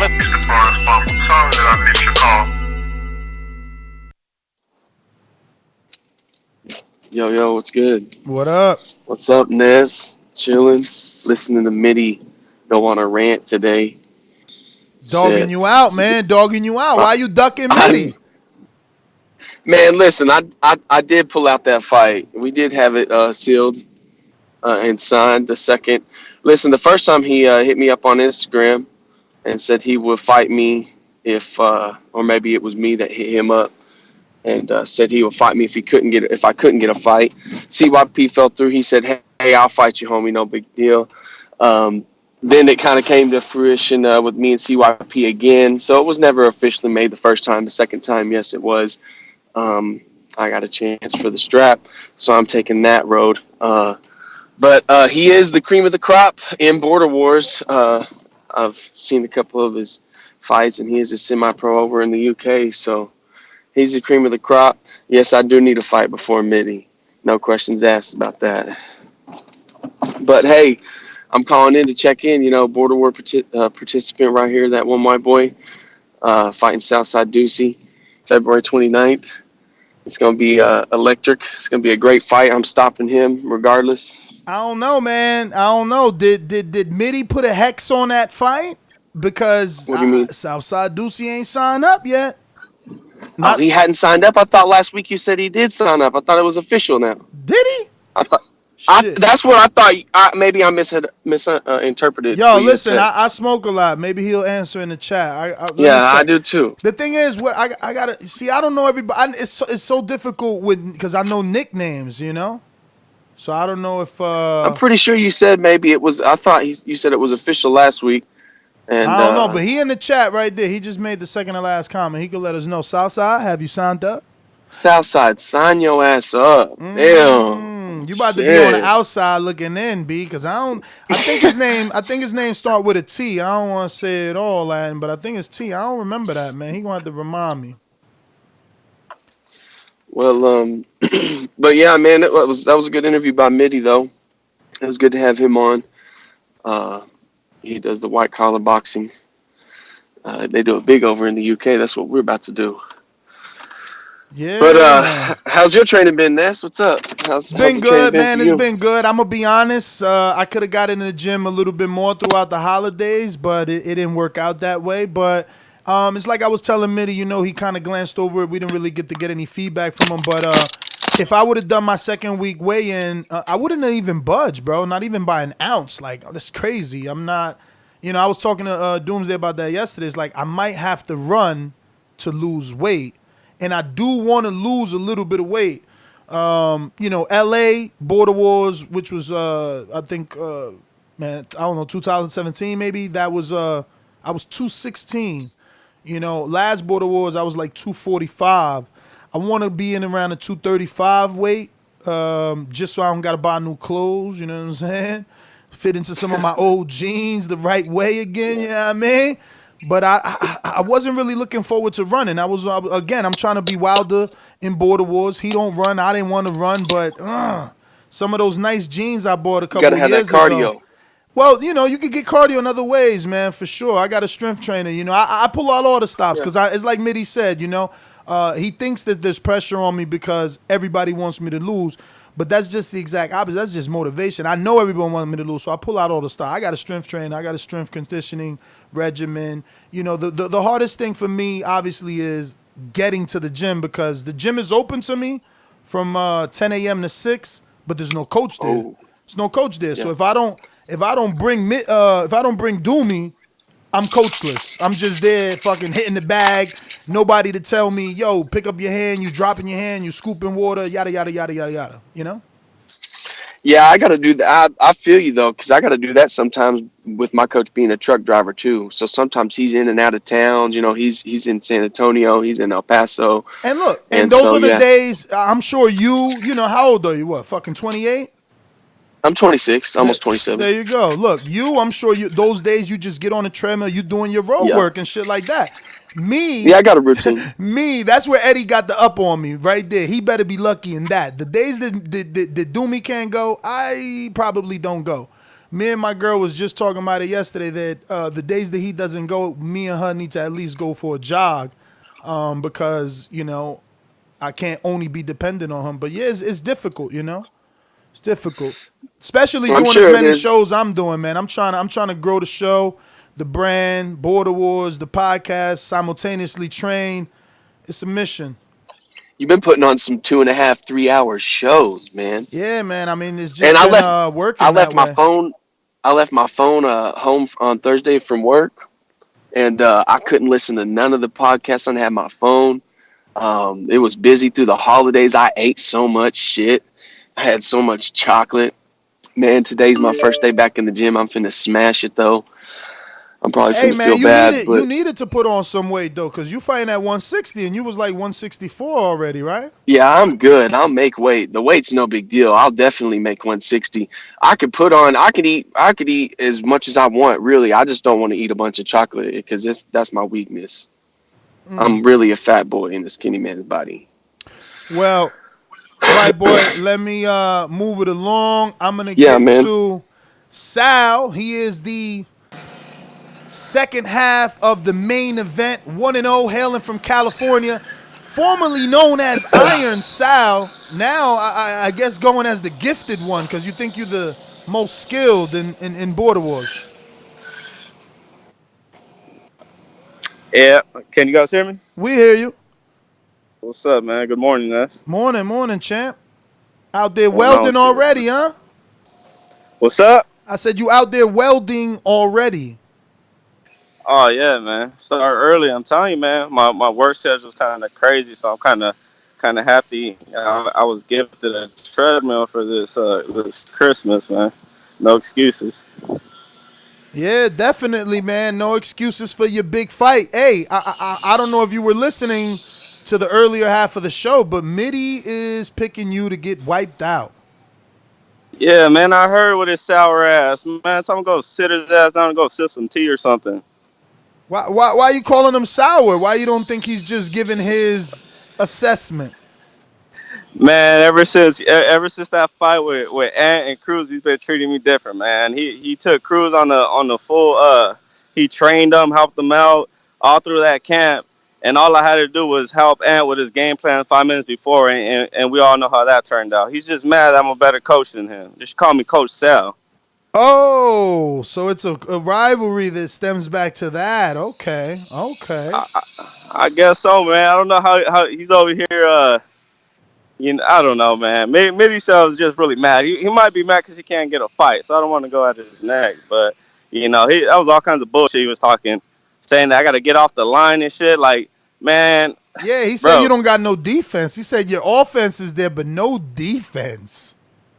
Yeah, all right. We'll see. Man, I hope he goes to Texas too, man, because I'm gonna be looking for him in the crowd, and more than likely, I know he's gonna be across the ring from me. So I'll be sure. You know what I mean? Actually, when I win, I want him to strap me up. Yeah, let's make that bet, Midi. After I win, go ahead and hand me my belts. Now, Midi's a dude that could easily fight you at 85. He fought Doomy at 85, but careful what you say.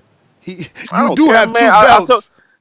I told you that's the end game. I'm not running from none of that. I told you guys. I said on the last, forgot what show. I already said it, man. I'll fight Midi. I don't care. It's not like you know what I mean? Eventually I'll get it in with Midi too, but I'm not dumb. I'm not gonna fucking jump in when I feel like I'm not ready for that level. I mean, a lot of people feel that way, and if you're smart, you should feel that way too. Especially coming from where most of us come from, where we learn how to box when we get into this. Midi came into it already knowing how to do all this. So, but come on, bro. I had the chops to get in there and spar with him. No mouthpiece, nothing. I don't care how that turned out. I learned from it. It's cool. You learn from everything you get in there, man. If you say you got into the ring and you never been dogged out by somebody more advanced than you, then you're fucking lying. So I didn't take nothing bad from that. Exactly. I'll still get in there with them. My biggest thing is where I have a better, I feel my strength is over Marvin, is I got more rounds than Marvin. Marvin only gets rounds when he can. I got more rounds. I've been in there with guys as big as Marvin. I got rounds. Like I'm not worried about Marvin's pressure, his size. Is if he can use it. Marvin's a guy that thinks he can counterpunch, but he can't. He's not. Well, maybe he can, but he's not fast enough to counterpunch me. You can't be that big trying to counterpunch a smaller guy. But like I said, Midi ain't dumb too. If he comes in there with that whole head full of steam, thinking that he's gonna go and bull rush me, then I mean that makes my night a lot easier. So what's your weight check, man? And we ain't getting no weight check from you for the second week. Shoot, man, I dropped like 9 pounds, so I'm probably like around 180. I don't know, man, 180, probably that 181, somewhere around there. I feel light. So you gonna come in lighter? Ain't this fight contracted at 185? I mean, it is, but I'm gonna use my. I don't know. I'm kind of just like on that white boy shit, man. I know I'll make weight. I'll put it like that. So I've been focusing more on. I seen you posting some drinks though. You still drinking on the weekends? Nah, man, that was just that one time. Yeah, but I had to stop that. It's a holiday season, man. It's kind of hard to say that you're not gonna celebrate, But yeah, after Christmas, that was it. That was it, And even then, I wasn't going that hard. So. Yeah, man, I'm full dedicated mode, man, and I actually, I kind of actually appreciate the fact that Midi said what he said, man, because that really did light a fire up my ass, and I told you guys that last week that I need that, because maybe my confidence is making me feel like, I know what I'm gonna go in there and do, and there's no fire, but when I hear people like that, or even WhiteBoy saying I'm gonna get smoked, like I really feel like they don't believe it, but it's nice to hear it, because now I got doubters, and that motivates me. The first time I was doubted too, so I love it. Keep it coming. Makes the win all that sweeter. Sal, I'm gonna keep it moving. Get to some other callers and fighters, man. Thanks for calling in. Let me go to Texas. Where he at?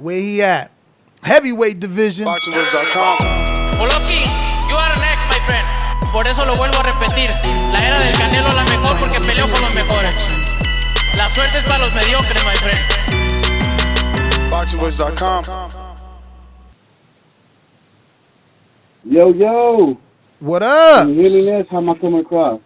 I mean, you sound like Am I loud and you. clear? Not really. This a new headset? What you got going on over there? Hold up. Give me just a second. Yeah. Trying out this new one we got for Christmas. I guess it ain't working out. How do we sound now? Way better. You gotta get your man. You All right, gotta what get up, man? you gotta get you gotta get you some iPhone earbuds, man. We gonna have to get a deal with Apple. But what's up, brother? What's up, man? Yeah, man. Are you calling in to give MIDI some shit back like Sal did? Cause MIDI out here, whoa, he he got the double-sided tongue right today. Nah, man. Look, the thing about it is when you know the truth and you know you're gonna get beat, it affects you more. MIDI gave an honest opinion, but he's basing it off of a guy who's self-trained, who wasn't working with the coach. I respect MIDI's opinion. All I got to do is prove wrong. It don't hurt my feelings because I know I'm finna come in and win. See, when you know that you're finna go in and get beat because Marvin is coming, it hurts you a little bit more because you know you're about to lose. That's where the sting come from. You know what I'm saying? Me, on the other hand, bro, honestly, the only thing I got to lose in this fight is the weight. You know what I'm saying? You're not beating me mentally. I know Jose's game plan, but I'm here to do my thing and prove people that I'm a man of my word, just like I did the last time. You know what I'm saying? I was doubted before too. People thought Santi was going to stop me. I was going to run out of gas, and that I wasn't going to be able to throw punches, keep it up.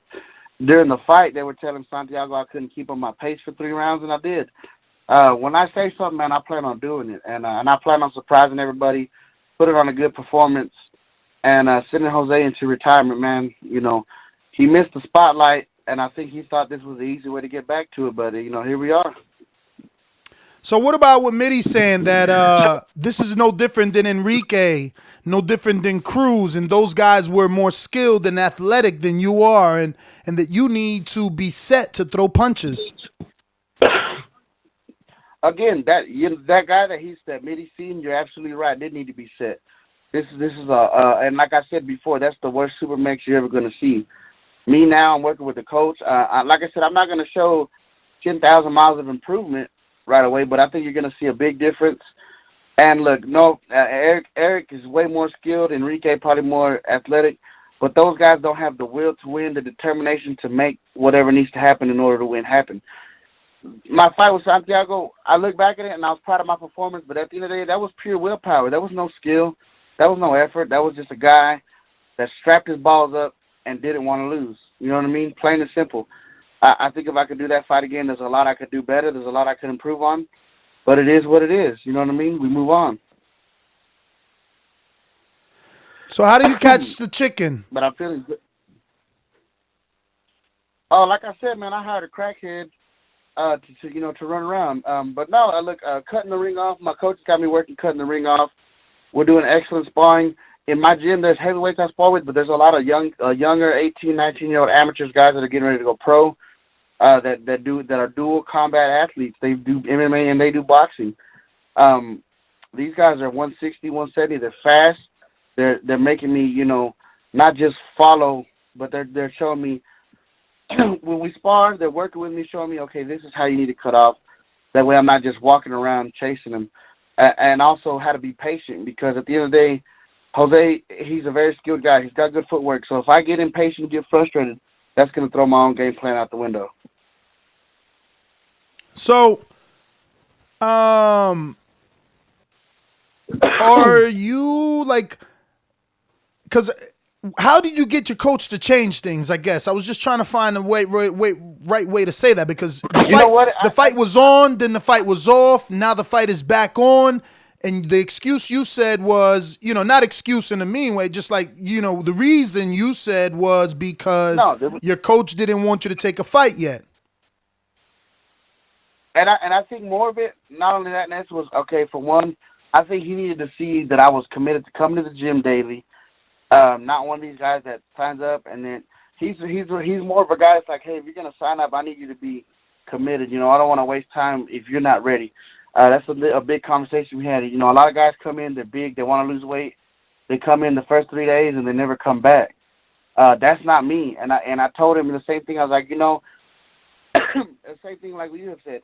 When you have a fight, it does motivate you more. It does make you want to get ready. like I said, I'm not a guy that wants to lose it. And not only that, man, I think my work ethic, I got sick last week, and I think that kind of was affecting how I was in the gym. I obviously wasn't looking my best. Now that I've been feeling better, I've been showing up, and I think I've showed to him in the gym that when it gets tough and I'm getting tired, I don't quit. I'm still gutting it out. And I just sat down and had a long conversation with him and said, look, man, at the end of the day, this is sparring, and I'm committed to being here 5 days a week as required. So you've been going 5 days a week. Yes, sir. The gym's open 5 days a week. Wow, dedication. Obviously, this week was Christmas, so they were closed.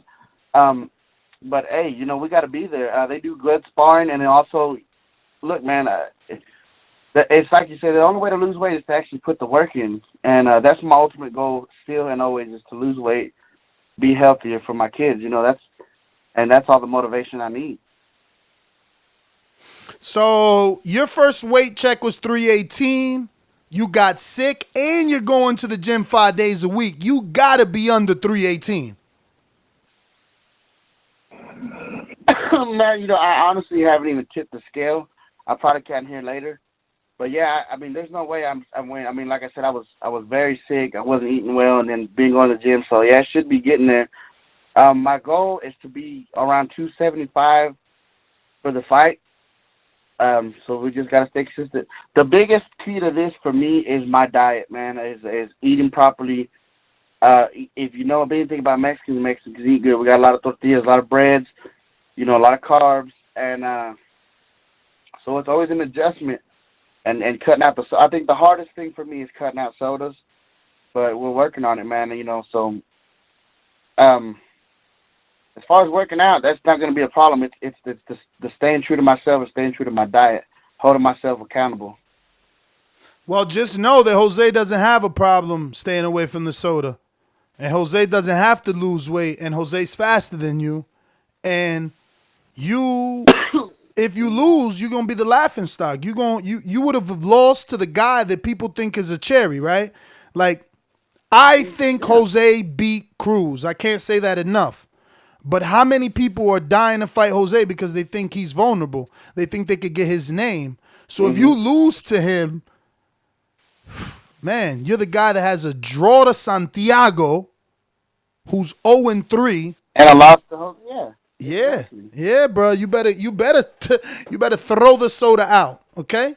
Because you don't want to be there damn Ness. Look, man, I was 318. I'm 275. Yeah, you 275. You lost weight, and congratulations, but you got the loss. Win both ways. Fuck that soda.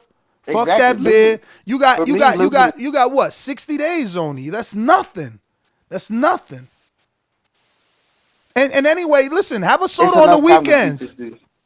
Have a soda on the weekends. Treat yourself. Saturday night, go to a movie with your girl. Take a big soda. No, sir. See, that's the thing, and that's why I always, people gave me a lot of shit for my pick on Andy Ruiz. But see, the thing about that is, a fat boy is almost like a drug addict. You can't enable a fat boy to be a fat boy. So that means there's no such thing as a cheat day during camp when you're prepping for a fight, because you cheat. Fat people, we gorge, dude. We go over the top. One soda turns to a 6-pack. You know what I'm saying? That's just the reality of the situation. So it's got to be completely cut. That's just what it is. So listen, we got to address, because I don't think you've done an unguarded yet, right? Or have you? No, sir. I was getting ready to, like I said, pick a good day. Maybe even today if we get a chance. But well, we got to address Mr. Bishop. Mr. Bishop and his call out. And the fact that you chose to go with Jose and not Mr. Bishop. And I'm going to be honest. I was trying to advise you to not take Mr. Bishop. I wanted you to go with Jose. I felt like better the devil that you know than the devil that you don't know. Mr. Bishop being 46 years old, on paper sounds enticing. It's like, all right. SuperMEX is the younger guy. This guy's 46. His timing could be off. His movement can be off. But he's 46, 200 pounds, First of all, 6'4". Bishop is yeah, exactly. He's very active. He's very athletic. And Bishop's not, look, let me tell you something. Andy Ruiz lost, and all of a sudden, SuperMEX, everybody wants to side the fat boy. You know what I'm saying? You had Queen City Cobra dropping my name.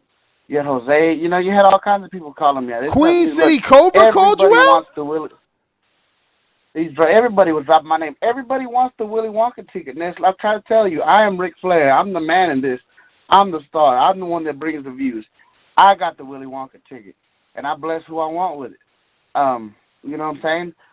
Until I'm in physical shape to come. And see, the only problem I have with the fight with you and Eddie is Eddie might snatch this belt from you before I can. Oh, so you think man. Eddie's gonna beat me too? I love it. I look. Let me tell you something. Oh, that's right. You do think he's gonna beat me? I seen that you signed some fake contract to fight the loser. It's the super fight, baby. Look at you. It's the year of the big boys. It's not over. Don't let Andy fool you. You dreaming, champ. So you and Midi. If he beats you, if he snatches the belt from you, I just gotta snatch it from Midi. It's nothing personal. I mean, he won't. First of all, he won't be snatching the belt because I'm not Anthony Edwards. I'm not Cruz. You see, and I'm not AJ. I'm not taking Eddie lightly. And secondly, my contract has a rematch clause because I'm not stupid like the rest of these guys.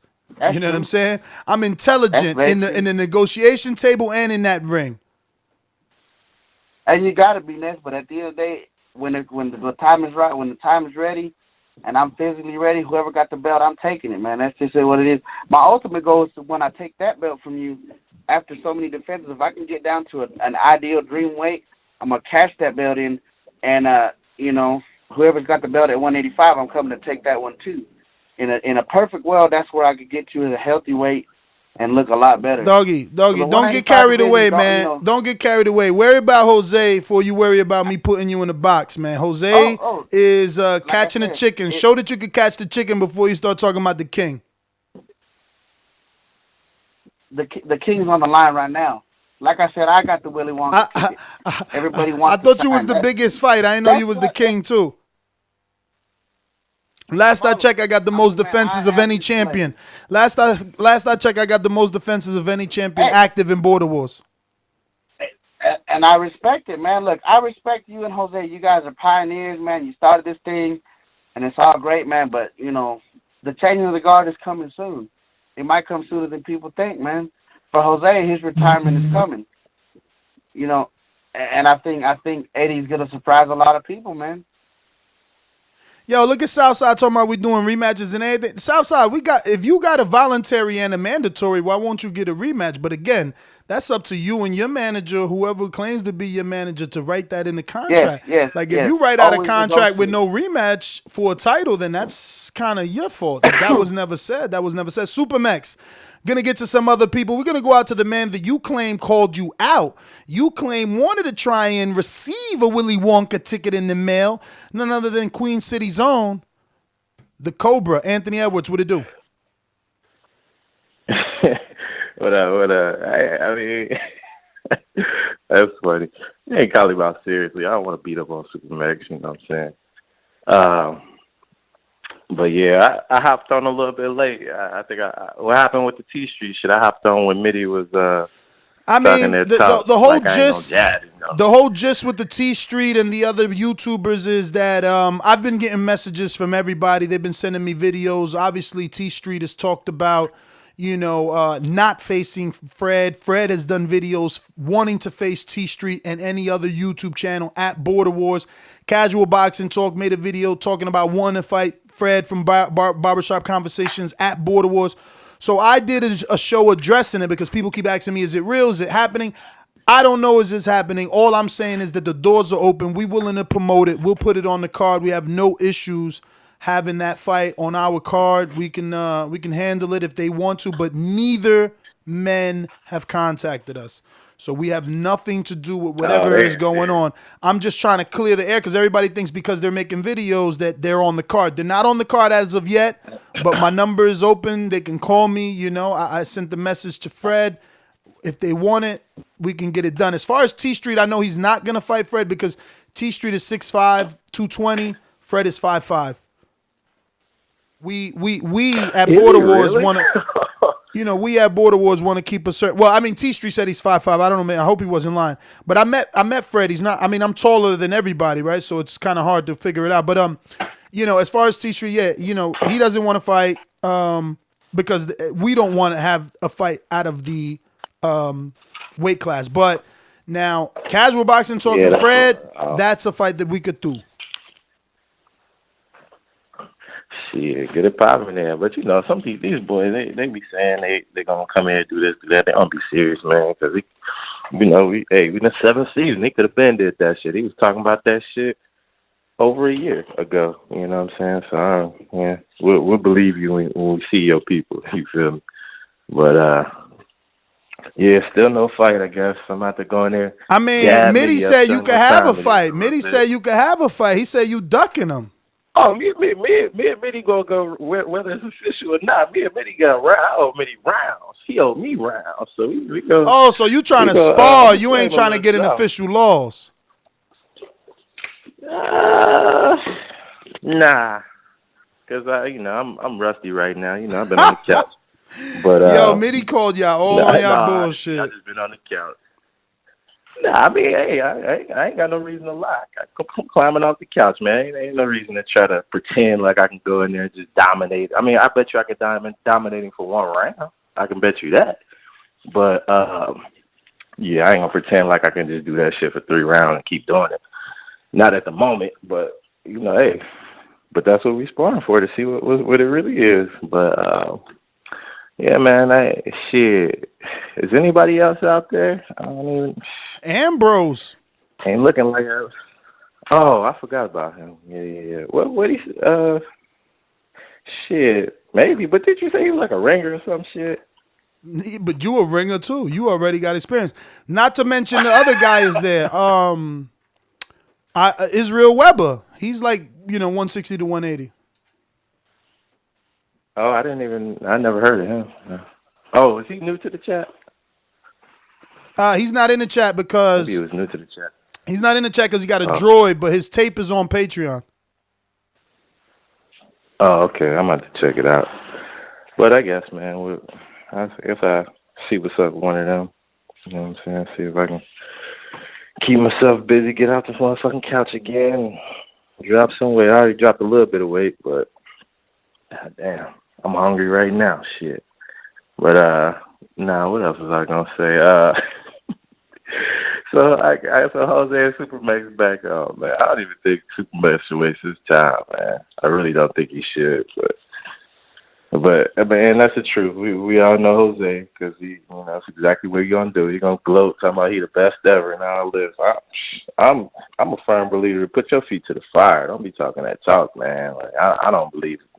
You shouldn't be serving up a cherry to Jose. He needs to work for it, man. He bullshit too much. How man. am I serving? How am I serving him up a cherry? That's his negotiation skills, man. You wanted SuperMEX too. I ain't saying you. Nah, I wasn't serious about that. Nah, I mean, not that you serving him up, but I'm just saying SuperMEX, he shouldn't even bother. Like, I don't think anybody should bother until they know Jose is serious. But well, that's the thing, though. Jose, I think Jose's on his Tyson Fury. He had his 3-year coke binge, and he's back, and he's gonna give us his best run. Yeah, that coke binge ain't over. All it takes is a Saturday night, and that boy flipping out again. So I don't know. Yeah, he gonna run for me forever. We know that. Right now, you're 1-1, right? Yeah. Nah, 2-1. Oh, 2-1. Okay, because technically 3-1. 2-1 because you can't give yourself wins for people not showing up. So I don't know, man. You got to get a fight because if Jose keeps winning, at the end of the day, he's undefeated and he's got a better record than you. I mean, hey, we fought one of the same guys, and I beat him. You know what I'm saying? I did better. I beat him better. So, I mean, to me, in my eyes, it don't matter what Jose ranks at. He knows the truth. He know he wouldn't because he know he'd get knocked out. You know what I'm saying? I mean, ain't nobody else on his resume. It's Cruz, and he barely got by with my help. You know what I'm saying? So who else he fought? Casual. You know what I'm saying? Casual retired. You know what I'm saying? So, yeah, but he retired him. Well, he retired out of frustration from the disqualification. Yeah, I think Casual's gonna probably whoop him up that second fight. Jose knew better. He didn't hit him that hard. He laid down and said, "Fuck it," got up and kicked his mouthpiece around. It's crazy that Jose doesn't see he doesn't have legacy. He needs a legitimate. I mean, for me, again, I always say it, Jose, every episode. For me, he beat Cruz, but the fact that the people don't believe you beat Cruz, I'm in the minority, and it's like your legacy is so tarnished. Run it back, you know what I'm saying? At least get Cruz his rematch. Goddamn. Nah, I mean, look, I know Jose, man. Yeah, he's getting a tune-up. He's getting a tune-up. He wants to test the leg out. He's getting a tune-up, and we got to see. We got to see how things pan out. You know, right now he's got to see who ends up with the belts and what could happen. But again, back to you, man. What is your where you leaning, bro? You gonna be off the card? Oh man, I don't know. I hope not. I mean, if I can't get somebody, you know what I'm saying, worth the trouble, it might be. I might be coaching. I might be coaching. You know what I'm saying. I don't want that. You know what I'm saying. But hey, we'll see. It's not like guys ain't lining up. I'll say that. And guys ain't lining up. Who is it that you want? You know, who is it that you want, man? Say a name, champ. Stop being Terrence Crawford on the phone. I mean, I can give you a list of people I want, but you know, ain't none of them free. Who you want? Shit, I want my rematch. That's first and foremost, but I gotta wait for that. Who else is there? I would gladly destroy Jose. Gladly. But I mean, if worst comes to worst, I mean, I'll fight Cruz again. Like I said, I really don't want to get hit by Cruz again because that motherfucker hit me the hardest I have ever been hit. But I mean, if he feels like it and there's nothing else for either one of us to do, we can do it again. I gotta get MIDI in there. Shit. Ain't really nobody else my weight. I mean, I can get down in weight, but really everybody else tied up, man. There really ain't nobody out there to. You waited too long, champ. You waited too long. Anybody want me? That's the question. You waited too long, champ. That's the question. People, what's up? Like, the kid need a fight. Where y'all at, man? Ain't nobody called my name not one time. Like, where the balls at? Where y'all balls at, bro? Son, Jesus Christ. Yeah, man, you took too long. You took too long to make up your mind. Ah, man, you guys supposed to be jumping on it after, a dude coming off a loss and all that. Guys supposed to be jumping on it. But talk that shit. That's right. Man, they're not doing it. I mean, MIDI jumping on it, though. To be fair, MIDI jumping all on that shit. To be fair, MIDI looking for that action. Oh shit! Man. Southside said you took a loss and don't sound the same no more. Damn, the champ broke the Cobra. Oh damn! Yeah, I'm gonna whoop up on Southside too. Damn, I don't sound the same no more. Damn. Oh well, I guess I really need to get back in there then. All right, listen, Ant. Let me get to some other fighters, brother. Keep us posted on what it is that you do. I'm going to get to some other fighters. L-Dog in the chat. I believe you're from New Zealand. You said you're 230 Southside. Can you make 200 plus? You don't got to fight Southside. We got Doomsday, man. If you got 6 years of experience, we got a heavyweight for you. You're tall as fuck, though, 6'5". I got to see if Doomsday will take that. 6 years experience. Sheesh. Let's get some tape on you. That might be my retirement fight. You know what I'm saying?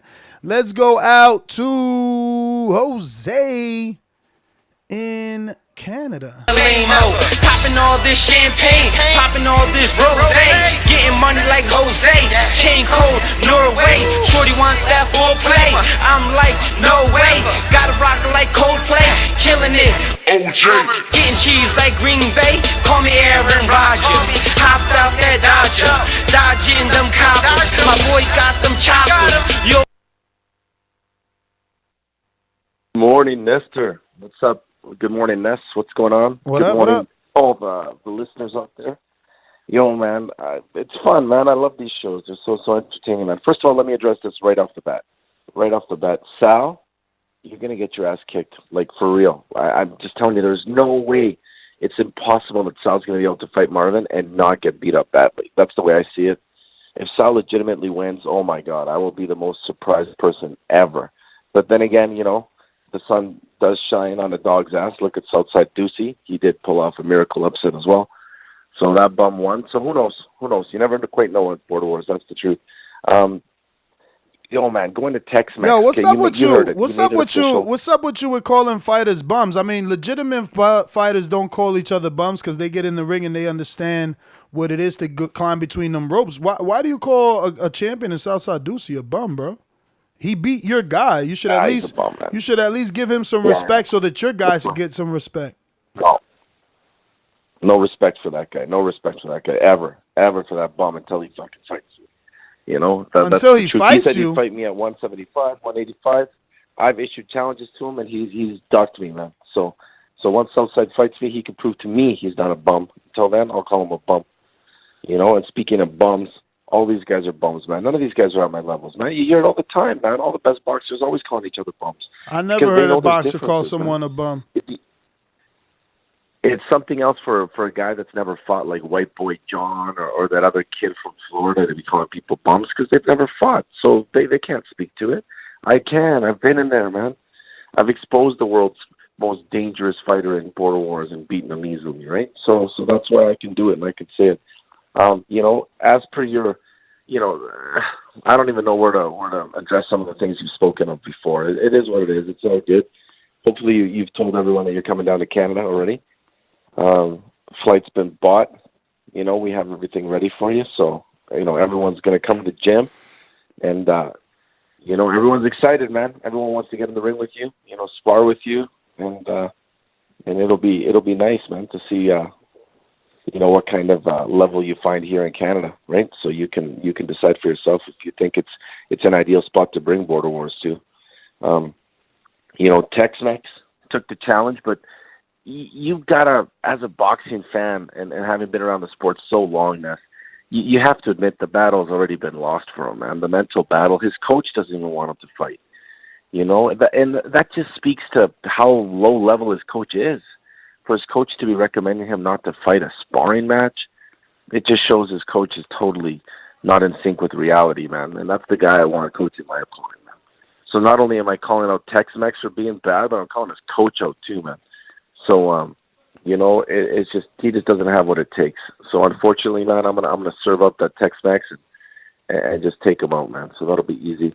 And then from there, like I said, I'm interested in the Ant fight. I'm not gonna end my Border Wars career without having fought Ant. So that fight will happen. Take it to the bank, you know. And just like I did Cruz, I'll beat Ant as well, you know. But that's kind of the way the landscape is shaking out. You know, there is a guy that wants to join Border Wars here in Canada, and we've eyed out Israel, that one guy that you've signed up. So we're calling dibs on him. So I need about 3 days to confirm that my buddy's going to fight, and we'd like to issue a challenge to Israel. My guy's never fought before. He trains, but mostly just other sports, right? So if Israel is out there listening and he's interested, then let's negotiate and make the fight happen. He's a newbie as well, right, Ness? He's never fought before? I mean, he's got experience in Muay Thai, allegedly. Allegedly, man. Yeah, just like Gil was an alleged amateur champion. You know, so, we're not worried about that stuff. You can roll it on the ground. Yo, just like Huracan was an amateur champion and got stopped by Cruz. He didn't get stopped. That's how everybody remembers it. For the record, man, while you're here, we're going to get you a custom-made mouth guard because I'd hate to see you spit out your mouth guard again, man, you know? Yeah, man. And if you have a nice custom mouth guard. Hey, I learned from the best, again, right? man. I learned from the best. I watched your fight with Enrique over and over. Hey, there you go. I like that, man. I like that. And you know what? Once you're here, man, I'm actually legitimately excited for you to come to the gym and see the kind of work we put in here. You know, and really scope it out more than just like a a tourist vacation, but check it out as maybe potentially business that could be done here, and maybe we can host that elusive Border Wars that we've always talked about, right? That high level fight, right? So that would be definitely the presentation. Bro, we could have been done Border Wars there. You were promised the Border Wars in Canada. You just, you lost a lot of trust amongst the chat, But if you're serious, whenever you're serious, we will definitely do it, Well, Ness, when it comes down to a man's word, bro, like I told you, we were going to get you the ticket. Did I lie? Tell the people. When did we get the ticket for you? You got it, I don't know, a couple days ago. Yeah, we got it. So people who even think that I won't be showing up to fight, man, those guys are crazy. That's just pure hate.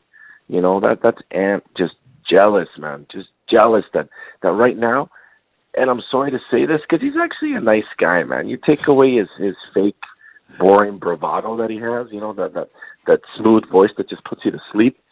Like, Ant just has nothing to offer at this point, man. Yeah, it's boxing, man, and I'm sorry you lose that O, and your popularity is just out the door, man. You just don't pose that same cachet, that same reward, man. So Ant's got to get in. He's got to make things right. You're crazy, bro. You don't make any sense. The way it is, Bro, the fight with Thurman and Porter was big, and then the fight with Porter and Danny was equally as big. You don't make any sense. It's not true, man. No, but this is the fighters make the fight, man. You're just the fighters make the fight. You're just finding a way to try and discredit him so that you could put on a fake narrative that he's not worthy. But the world knows he's worthy. Listen, there's only so many alumni fighters. How you gonna say that a veteran on Border Wars isn't worthy? You sound crazy. Cruz is worthy with 2 and 3 losses. Right now, at the moment, Cruz is worthy with 2 and 3 losses. He's a fucking martyr on Border Wars, but Ant with 1 loss is not. Come on, Jord. You're wilding. You know what? The truth is this, man. Ant needs a nice win to make it worth it for me, man. Like, that's the truth. He can fight anybody. Dude, that's the difference. That's the difference between you and MIDI, right? Like, you could fight Ant and get the respect of the world, or you can fight SuperMEX and, every time you call in, have to give your reason as why we should respect you. You know it's true, bro. No, man. Listen. You heard it. You heard MIDI. You heard MIDI. He thinks the fight's a sham. He's gonna reach out to Bo to make sure that you don't move in the pound for pound rankings because, just because you're moving up in handicap fight, you shouldn't be rewarded. That's go back and listen to the show. No, that's MIDI being jealousy, and MIDI's mad because I found him a real pro here. That we want to have him. Come on, bro. You found him, Steve.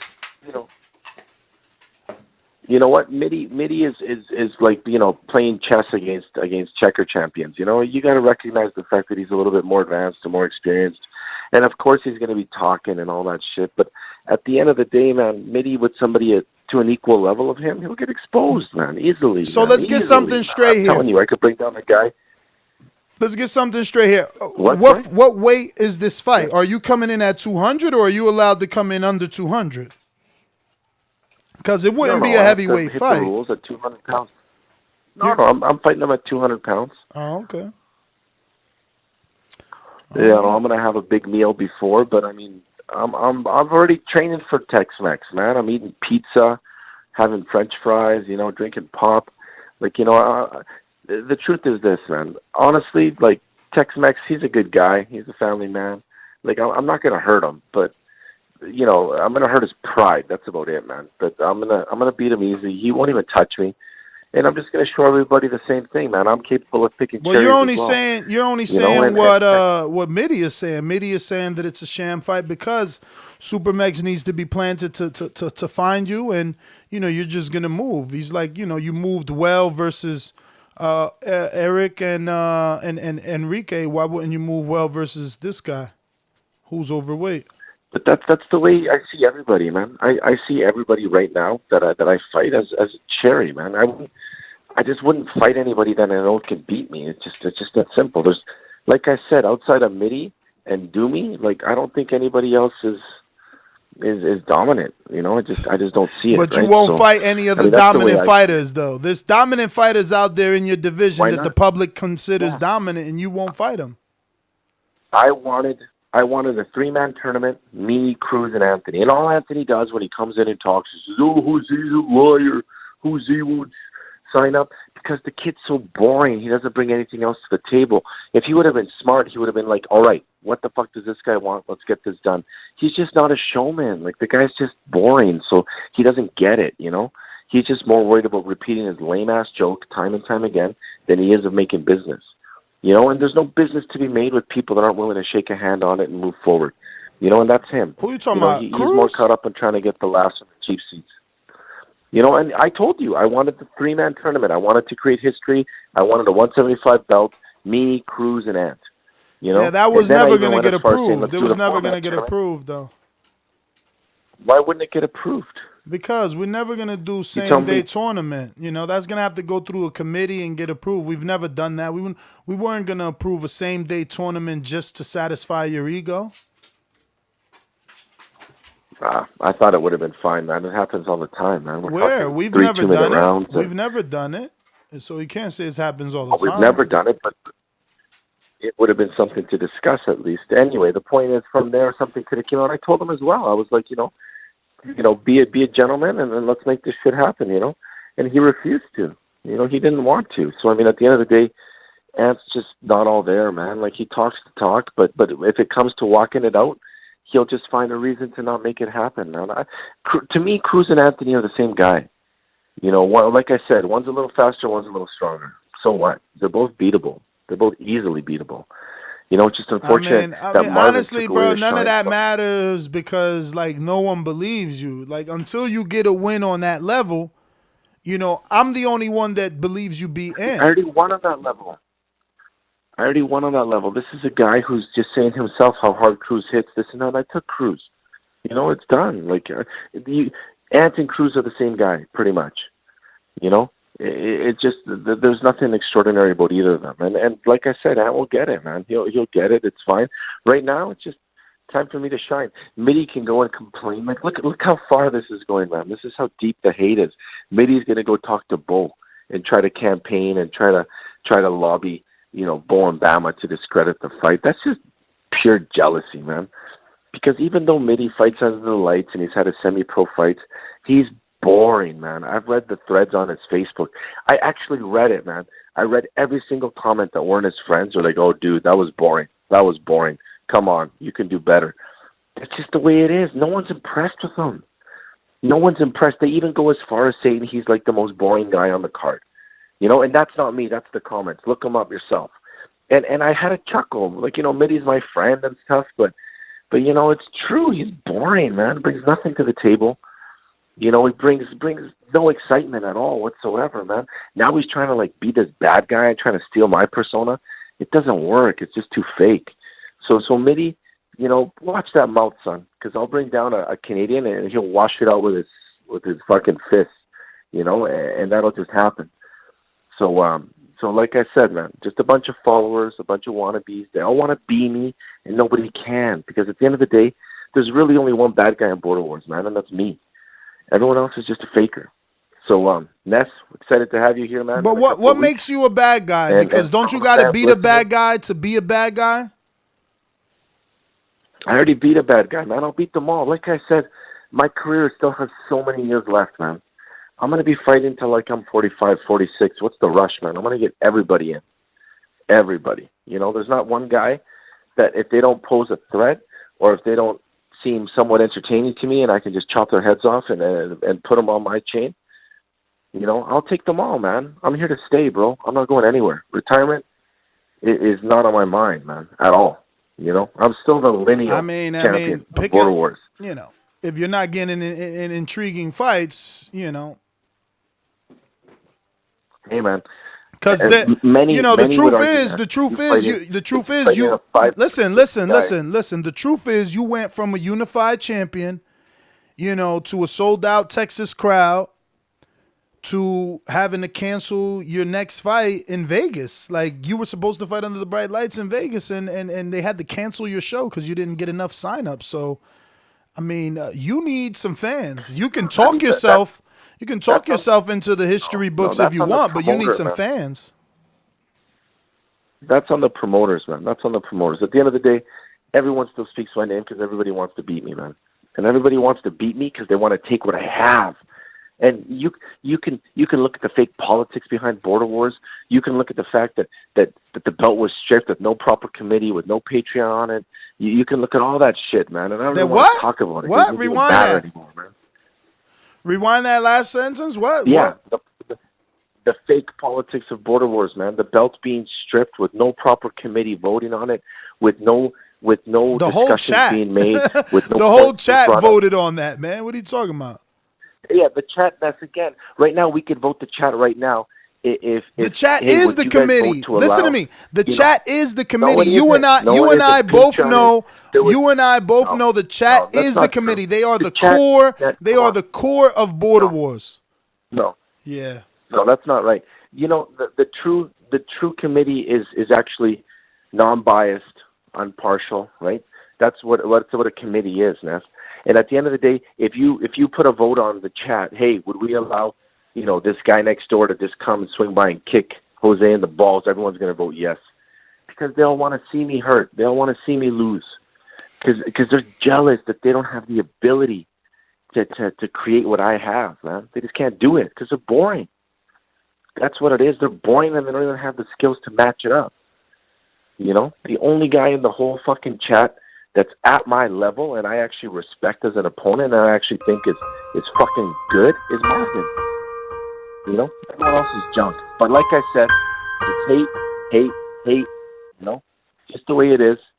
MIDI, you're on the clock. They called you a clone. They called you a clone version of MD. They wish, man. They wish. There you go, another man who's great. MD is great. Got chased out because people were jealous. And guess who was jealous of him the most? It was MIDI. MIDI is jealous. He's threatened by alphas, man.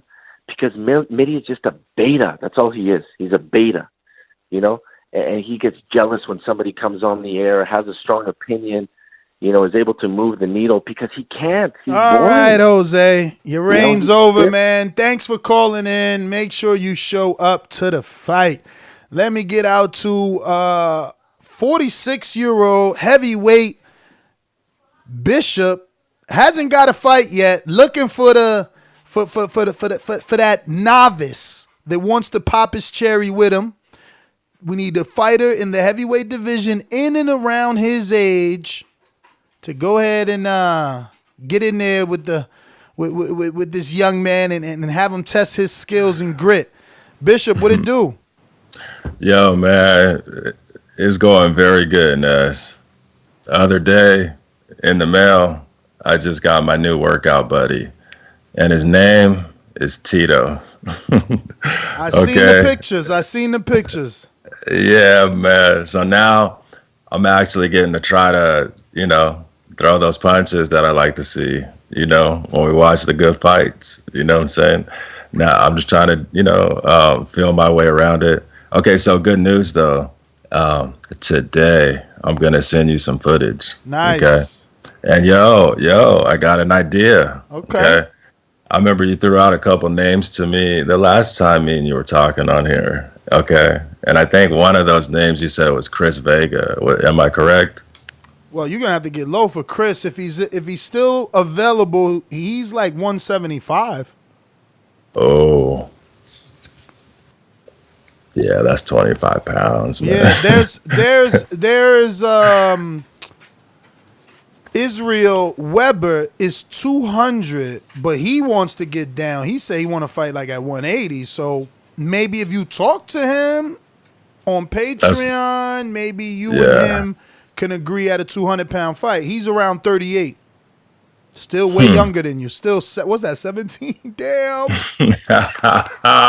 What are you going to do? I know, man.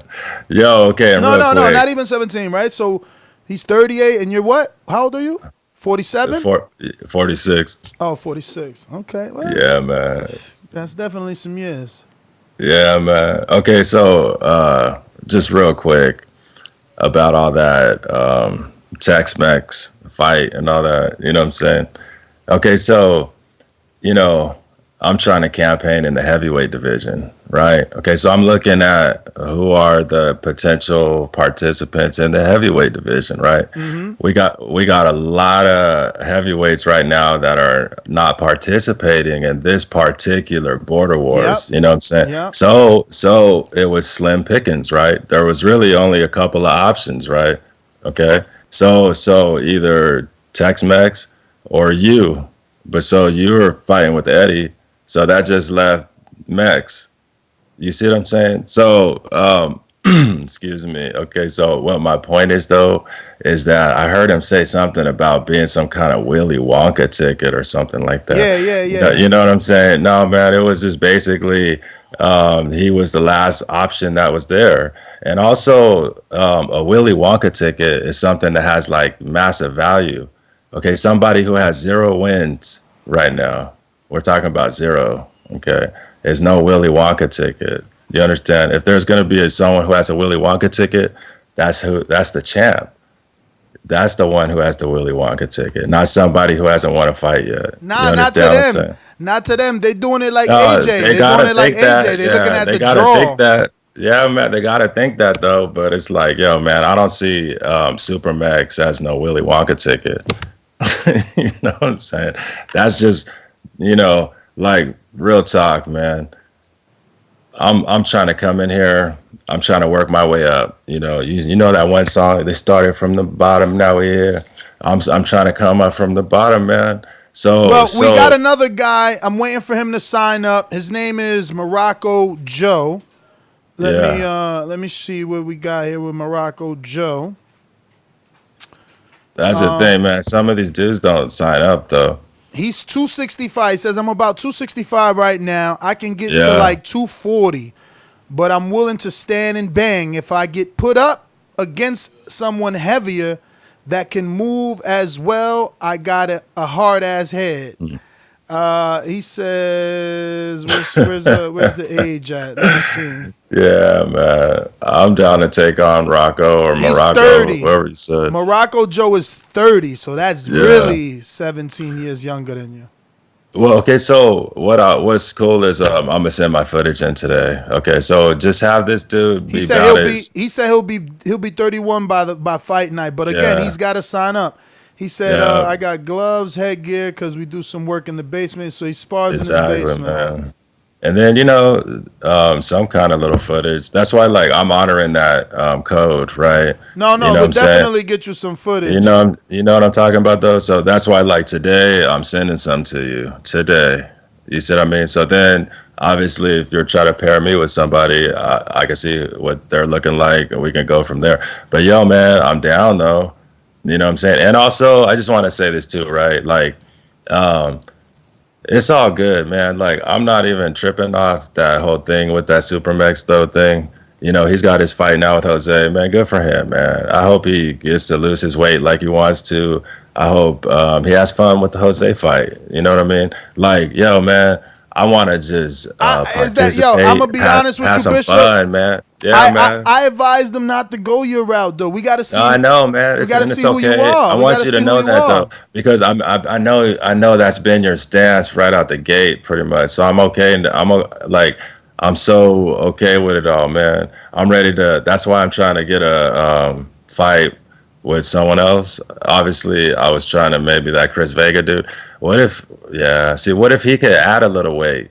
You know what I'm saying? I actually saw his footage. What's the lowest you can get to? If you want him to add, I mean, you're gonna have to come down as well. Exactly, man. I could get down to like I'm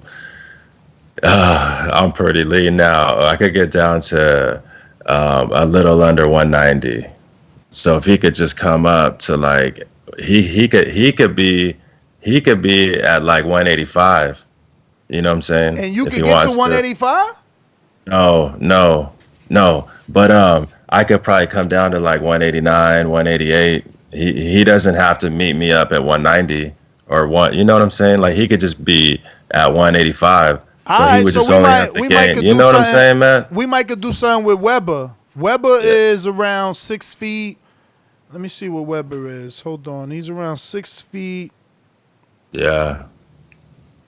Let's see here. These threads are long, man. All right, he's 200 pounds, 6'1", but I can drop a bit. I heard you mention you're looking for 180 pounders. So Weber is 200, 6'1", willing to drop. He's on Patreon. You can check out his footage. He's the one doing the pad work with his dad. So 190 is where I could get down to. You know, I prefer to stay up at that too. Yeah, that's why I want to be. I want y'all to stay at two. That's it. That's the thing, man. I want y'all at two. I need opponents, baby. I don't want to retire. That's why I'm coming to be the heavyweight, not to go down. Like, do you understand what I'm saying? Yeah. That's why, like real quick though, like with that SuperMEX and the Jose fight, just for example, okay, I do want to make this point clear, man. Okay, look, right. I'm in the heavyweight division, right? Looking for a fight with other heavyweights, the slim pickings, right? Okay, so then there is a heavyweight, okay, SuperMEX, for example. Okay, so then you got SuperMEX not taking a fight with someone that's in his own heavyweight division. He's taking a fight with someone that's not even from this division, somebody that's probably just messing around in this division. Where, like, in my opinion, where Jose belongs is down there with Ant and them, and with Cruz and them, and with Sal and them, and that's his sector right there. Now, you know, Jose's flamboyant and he wants to add to his resume. I jumped up to this division. I took out the big SuperMEX and did, you know, I understand because that's how Jose is. But look, man, like someone not from this division taking a fight with someone that isn't in my division took an opponent even away from me within my own division. Like, you see what I'm saying? Like, in my opinion, people like Jose, he should stay in his division. And if he wanted to cherry pick a fight, cherry pick someone from that division, let the people in the heavyweight division get it on with each other. You understand what I'm saying? Listen, I agree with you from that angle. Bishop, I got to get to some other callers. We got the champion on the line. Don't want to keep him waiting too much longer. Thank you for participating. And I'm going to just reiterate. I get what you're saying, and I get your argument. You do have a argument, but if I'm SuperMEX and I'm advising SuperMEX, which I'm everyone's advisor, because at the end of the day, this is my brand. I want this to grow and get on the level that we're on television doing this shit like The Biggest Loser / boxing. That being said, he needs this training camp to lose the weight, to possibly be a heavyweight opponent for you or I in the future. We need to see the seriousness and commitment of SuperMEX before we put him in there with talented people. Not that we know that you're talented, but we do take your physical fitness cautiously. The fact that you're 46 years old, 200 pounds, 6'4", my man, that's a threat. What the fuck have you been doing? How the fuck you 200 pounds at 46? And you talking about coming down to 189? You are a supreme athlete. We need to see you first. I got to take care of everybody, because if you come in there and you blow SuperMEX out and you do another Southside Duce, see, Lauren is different. Lauren, I'm not saying SuperMEX isn't cut from that cloth, but Lauren talked up his fight. So when people seen him get knocked out, I don't think they took it as mean or as hard as they would take SuperMEX, who's like this guy who keeps saying he got a 4-fight plan and how he just wants to lose weight and how his coach told him don't fight because you got to lose more weight. And then here you come, 46-year-old dude in shape, boop, bap, right hand, he's out. Deontay Wilder, Luis Ortiz style. Everybody's looking at me like it's my fault, and then you looking like a ringer. We need to see you. We need to see you.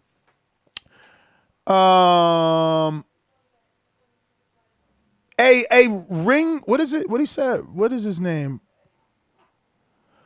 Ring General. Hit me up on IG. Ness GTO. Ness GTO. Hit me up on IG. And Mr. GG Champ. Hit me up on IG. Ness GTO. Let's see it. Let's see it.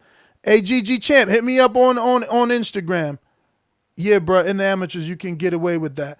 I got to see, you guys, we got to match them up. We're going to go out to the champ, Southside Duce, 160-pound WBC strap holder. What it do? The green strap, too. You hear me? Like, just for y'all casuals that's listening, y'all don't know. The green strap, Whatever, though, man. What's the deal, Ness? Nothing, brother. Nothing, man. Excited. This seems like it's going to be the best Border Wars yet. Fantastic card. A lot of engagements. The shows are getting bigger and bigger, man. There's a lot of interest in this. I mean, you know Fred a little bit better than me. I know T Street. I don't believe that fight's going to happen because I won't allow it because of the weight divisions. But I think Fred and Casual Boxing Talk sounds like a fight that could be made. I seen the video Casual Boxing Talk made. Do you believe that these two men will actually fight each other? You know, I'm not really familiar with who Casual Boxing Talk is. You know what I mean? I'm gonna keep it fresh. I fuck with a couple of boxing platforms that I fuck with. I probably got like 3 boxing platforms that I listen to.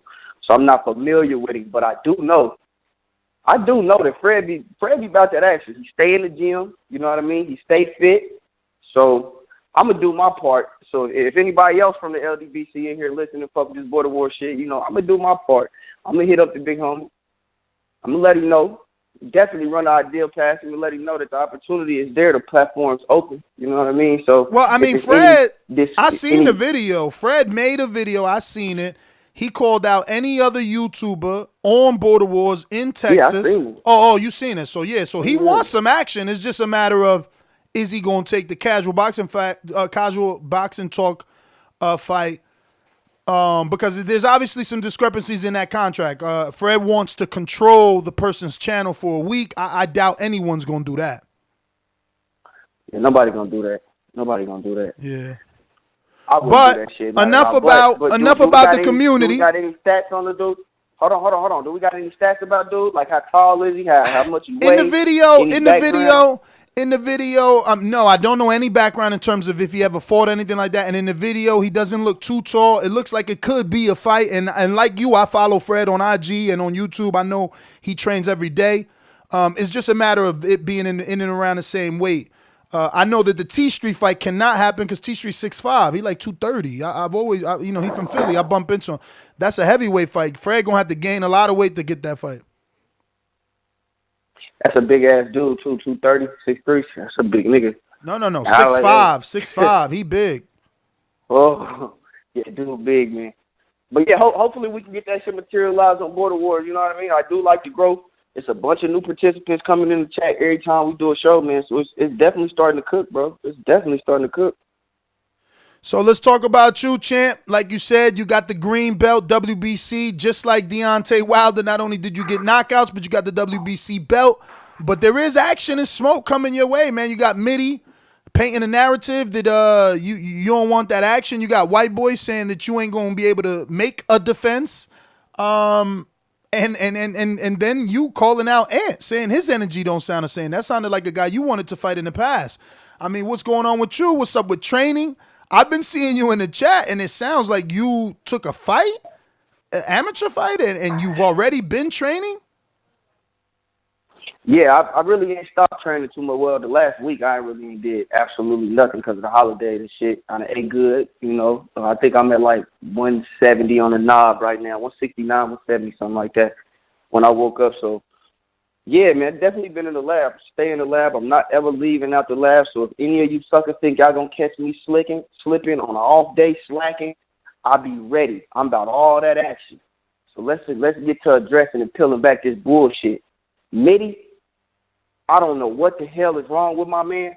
You know what I mean? To set the record straight, before I ever knew who the fuck the WhiteBoy Dazn was, I was supposed to have MIDI next. I entered my fight knowing good goddamn well that if I won, I had to fight MIDI. So all that ducking and all that, come on, keep that vocabulary for Canadians. You know what I mean? We talk to Canadians like that. You know, don't talk to me like that because I know it's a long flight across the pond, but I punch you in your face when you get over here. I ain't none of these other guys. I ain't ducking you for nothing, sir. I dump your ass in a hot pot of tea. You biscuit and crumpet eating ass UK. I don't even know Frenchman. What is he talking about? He is French. Worried about MIDI. He is French. What is he talking about? For now, no. MIDI's new name is Pepe Le Pew. That's what we call him MIDI. So nobody refer to him as MIDI no more. That's Pepe. All right? Oh, this Yo, I'm old enough too. I remember Pepe Le Pew. Yeah, you hear me? Straight up. I'm not duck. I don't duck nothing, man. I don't even eat duck. So duck ain't nowhere in my vocabulary. You know what I mean? I definitely ain't chicken. I get in there with whoever, however, whenever.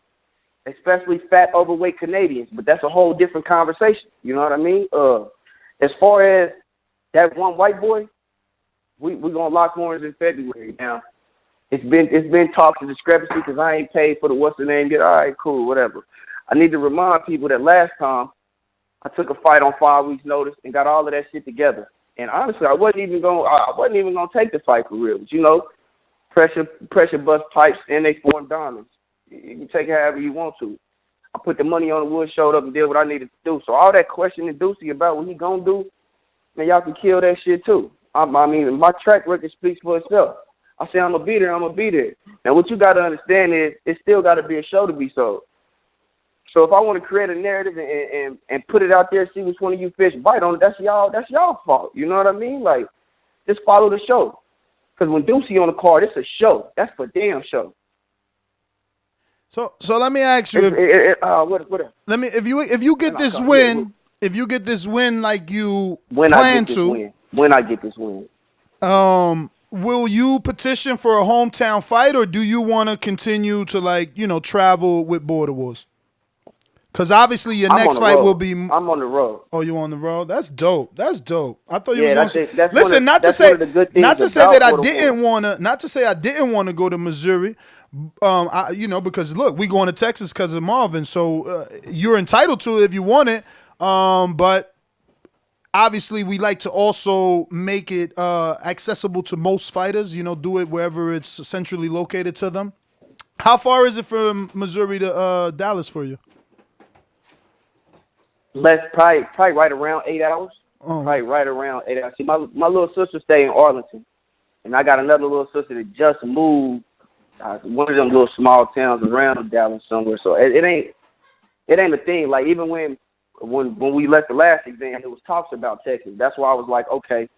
I was under the assumption that we was gonna have a card somewhere late November, December.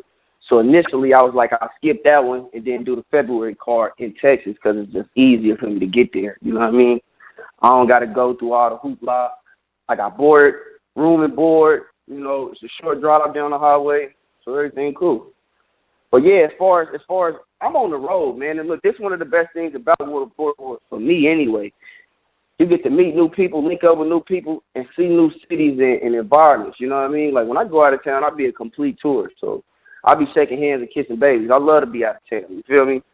So, yeah, I'm on the road with it. And not to mention, it always feels better when you pull up in front of somebody's house and smack them in their face in their front yard and then send them back in their own house. You know what I mean? So that's how I'm living, man. I'm loving One thing for sure, two things for certain. If it's anything that y'all gonna know about Duce is I'm going to pull up for that action, man. On the road, at home, wherever, man. Like, we're going to have it. It is what it is. Win, lose, or draw, we going to get it in. MIDI. You see, MIDI, this is why you got to let it marinate sometimes, because it makes it all the more better. Bob had it right. Listen, man, like, yo, I've really been sitting thinking, bro, like, y'all watched my first fight, bro, and it was so much that I didn't get to show y'all because it was uncalled for. You know what I mean? I've been in the lab cooking, man, like, young Canelo shit. Like, I'm in the lab cooking, bro, like, so when I run into MIDI, he gonna have a whole surprise on his hand, bro. It's not gonna be no walk in the park, bro. I guarantee you that. It's not gonna be none of that. None of that. So, trust me. I'm a loud mouth, but I know what I'm getting myself into. I done seen the tapes. I watched the tape. My coach watched the tapes.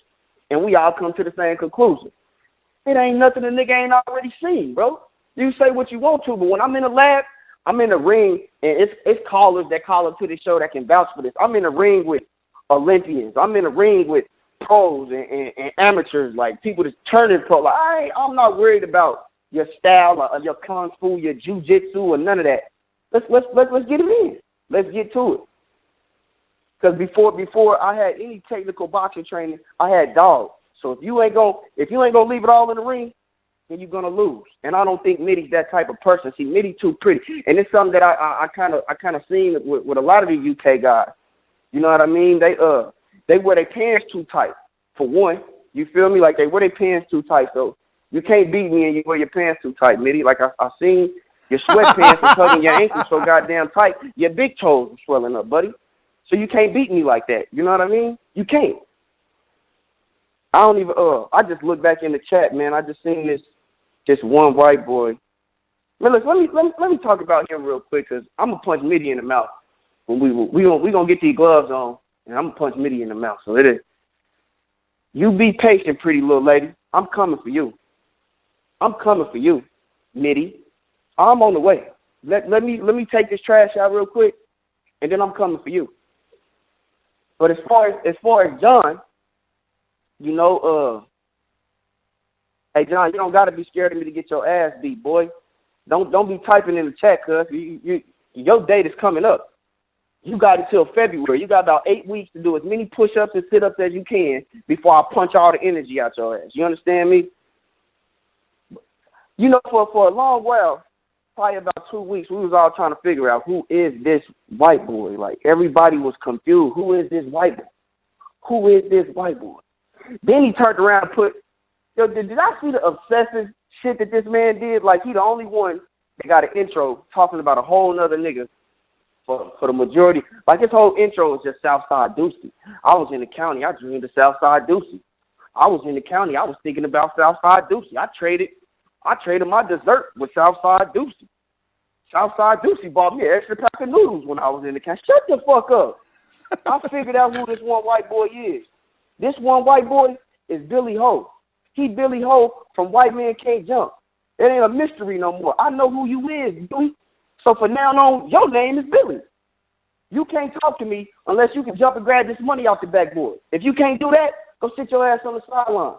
So when you get in this game, this shit for the big boys. And I'm about to show you that, son. I'm going to show you that, son. I've been letting this boy run around, do all this talking for the last 2, maybe 3 weeks or some shit like that. And I'm going to slam dunk on Billy Ho. Put his ass on a poster. I'm glad he got all y'all fools thinking that he the last great white hype. Because I'm going to shut his ass down. And I ain't been doing nothing but drinking eggnog for the last week. You hear me? I've been drinking eggnog, been eating smoked turkey necks, candy yams, good Hawaiian bread. Like, I'm going to come in the ring out of shape and dog this boy. Do you understand me? So, all that talk about you going to knock Duce out, if you feel like that, put your money up. Call the Canadian, get a sponsor, both of y'all bet on it. Because the last time I tried to bet with him, he did some old fun flam shit. He didn't want to put his money on the wood. So maybe both y'all can get together, link up, and put the money in escrow, and we can make it happen. For sure, man. The bet gotta be the bet gotta be in escrow. I kind of forgot about. Yeah, in escrow. In escrow, we put that shit in escrow. I almost forgot about Ant. You know what I mean? When I was making my fight with Marvin, Ant was the main one. Had a lot of things to say. Had a whole lot of things to say. Now I'm not the type of nigga to kick a man when he's down at all. You know, I'm not the type to kick a man when he's down at all. But I will remind you, at 1 minute and 36 seconds of the second round, if y'all want to go back and look at the expression on Ant's face, second round, 1 minute, 36 seconds, it was a look of desperation. He got took somewhere that he had never been and was so unfamiliar with it. And you remember when AJ was standing in the corner and he looked over, he said, what happened? What happened? What did he hit me with? Oh, shit. That was at 1 minute, 36 seconds of the second round. Boy, I said, God damn, man, he in there getting tortured. And they can't do nothing about it, man. I like Ant. He's like the Canadian said, he's a good guy. But it's something that's inevitable. When I joined Border Wars, he was the boogeyman. And I'm coming to whoop that ass, boogeyman. I'm not scared of the dark. We don't fear the dark around here. The boogeyman ain't real. Damn, so you really want to be Wilder. You got your next 3 fights lined up. You fighting WhiteBoy, MIDI, and then Ant? Hey, listen, it depends on how my body do with all the training. I might be down in weight some, so I can get into all of that smaller shit too. I've been hearing a lot of shit around 54 and 47 and all of these. I can't do nothing with no 30s, no 130, nothing. And you niggas gonna have to eat some sandwiches. Eat some sandwiches and Funyuns, gain some weight, and then, you know, we get up to some of these real weight classes. But yeah, man, you know, another person I just thought about, Fern Gully. They said that man got them skills. I break Fern. I think Fern retired, man. Like a praying mantis. We ain't see Fern since like 2017. I think he been injured. He been off the table since LA. You know, we might have to pull a Fury and bring his ass back out. I don't know what his problem is. Step away from the white line. Push the plate away. Come back to us. Come back to boxing. This is, you know, we want to see you here get sparked the fuck out. So come see me. Now I think I covered just about everybody. JD, 54 pounder, one loss to MIDI. Former pro JD says, Southside Duce, be careful, bruh. You talking about 54, that's his home. That didn't I time out, bro. See, this is what I'm saying. This is why it's so hard to find good help in America. It's so fucking hard to find good help in America. You can hire a maid, pay this motherfucker top dollar, and you come back in your house and figure out, find shit, crumbs everywhere. The maid didn't straighten up the bed, didn't take the trash out. I feel like the homeowner that just came home and figured out the maid didn't take out the trash. Because last time I checked, I had to get in the ring and knock somebody out that put blood in that man's mouth. I'm talking about put blood in that man's mouth. Do you hear me? I seen the whole thing, man. I seen the right hand come down the pipe from a mile away, and JD just stood there looking at it. And I wonder what he was thinking when he got punched in the face. I wonder what he was thinking when he got his shit busted all over. And you know, JD, I like JD. I fuck with JD the long way. Hell, I even looked, like I said, I looked at the tape. I seen it. But what I seen was him getting punched out by a man. I went in there and did what I was supposed to do with. You know what I mean? Shout out to my brother Marvin, because that is my brother. So when I look at 54, I see it wide open. I ain't worried about nothing at 54. Nothing. And after he get through with MIDI, hey, it don't even matter because I'm going to beat MIDI. I don't care with nobody. I'm going to beat MIDI. I'm going to shock the world. JD, I'll give you a chance after that. You know, it's all good. Anybody can get it, bro. It's no hold bars, no reserve, unless you're a Canadian. I don't want to fight you in no weight classes. You show up, I show up, and we fight. That's for all you Canadian, fat, overweight, sloppy syrup sandwich eating loudmouths, okay? Come see a nigga. Because my position ain't changed. Like I said, I'm walking around to like 170 right now. I heard the man say he was like 180. We want to get to mid 180s or some shit like that. I'm fine with that. My fat ass can do. I ain't really fat, see. Oh man, I'm glad I just thought of that. Let me touch on something real quick.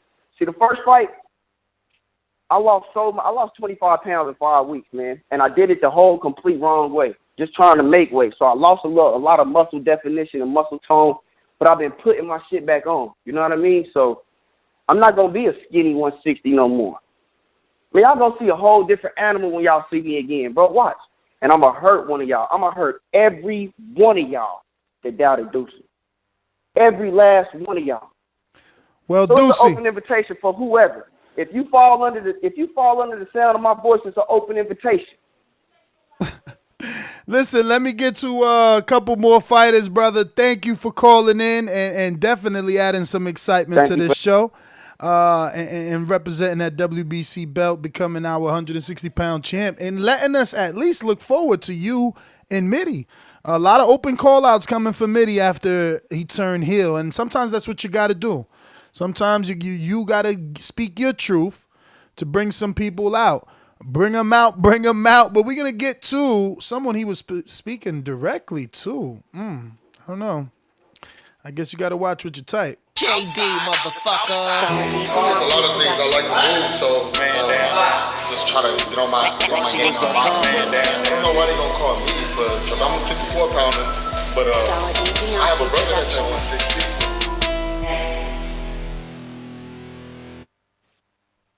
Yo. Man, that call was entertaining like a motherfucker. Hey, yo, I like Southside, man. Yo, that's my guy.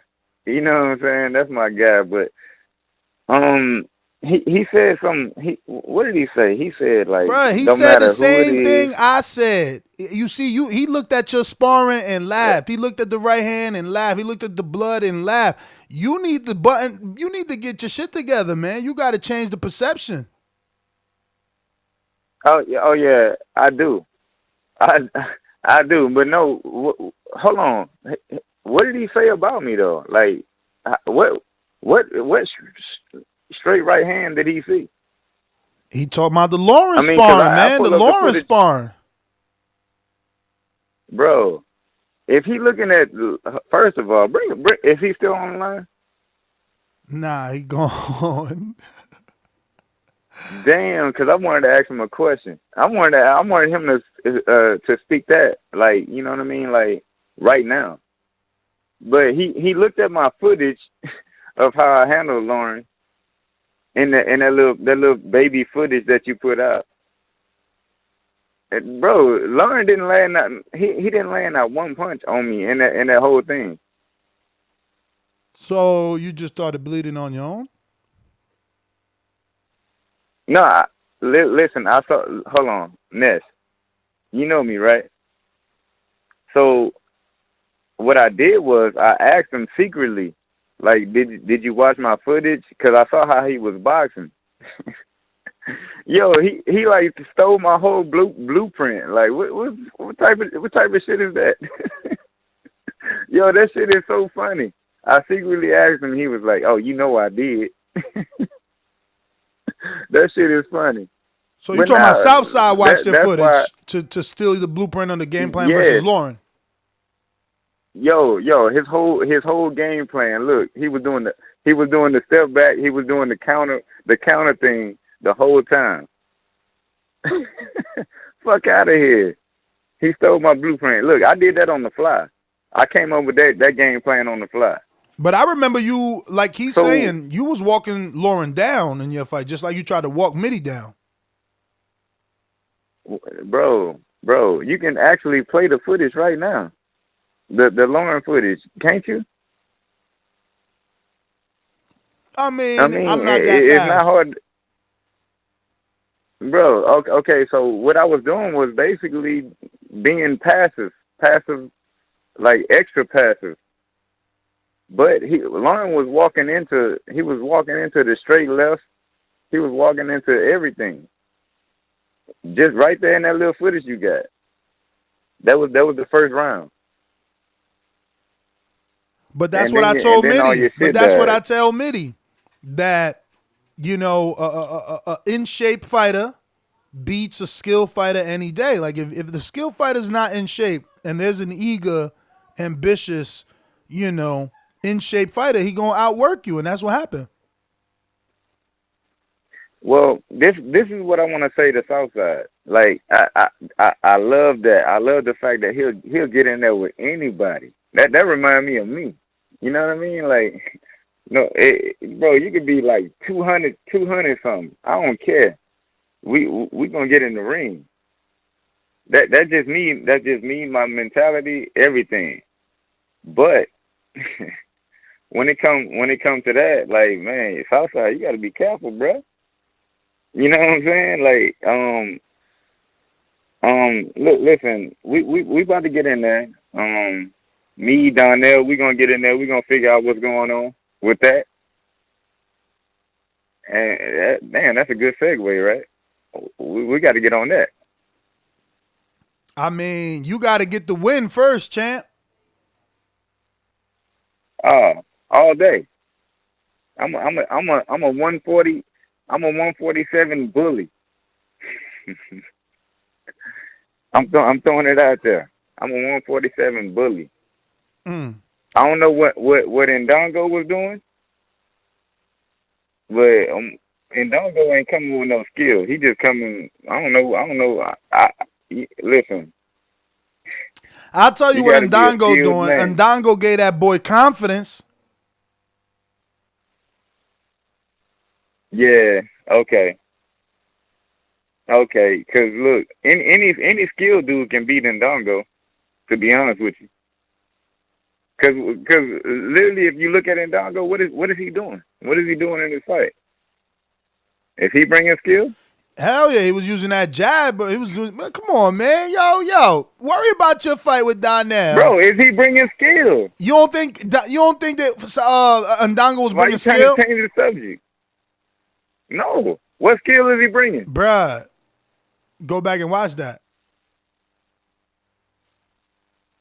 Which one, the Crawford fight? The sparring with Donel, he's obviously on a higher level than Donel. He brought skill to that, so it's gonna work well for Donel. Yo, that boy coming in shape, and don't go coming in shape. He ain't coming with skill, and that's no disrespect to Ndongo. But he ain't got no kind of strategy. I don't know who's his coach. As a matter of fact, god damn, I don't want to do that boy like that because he is a world champ. You better win this fight. And you can't. You better win this fight. You got MIDI rematch problems, Southside Duce call out problems. Come on, man. And if you lose this fight, that's Southside 3 losses. If you lose this fight, that's 3 losses. 2 official, 3 losses. 2 official, 1 unofficial, and you're gonna be the next Santiago.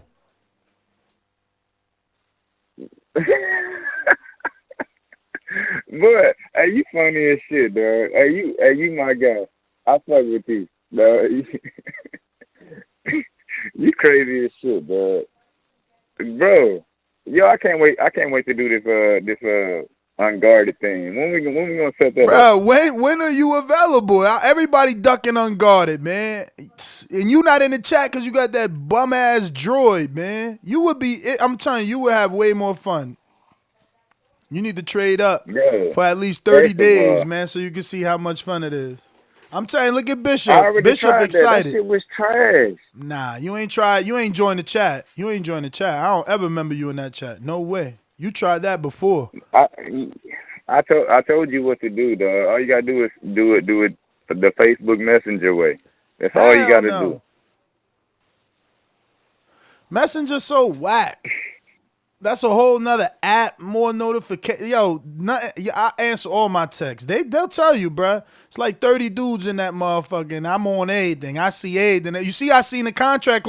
I see, look, the motherfuckers ain't got no rematch clause in they shit. You know what I'm saying? Southside ain't put no rematch on this shit. That's what I'm telling. I see everything. I might not talk because I'm on shows, but I'm reading.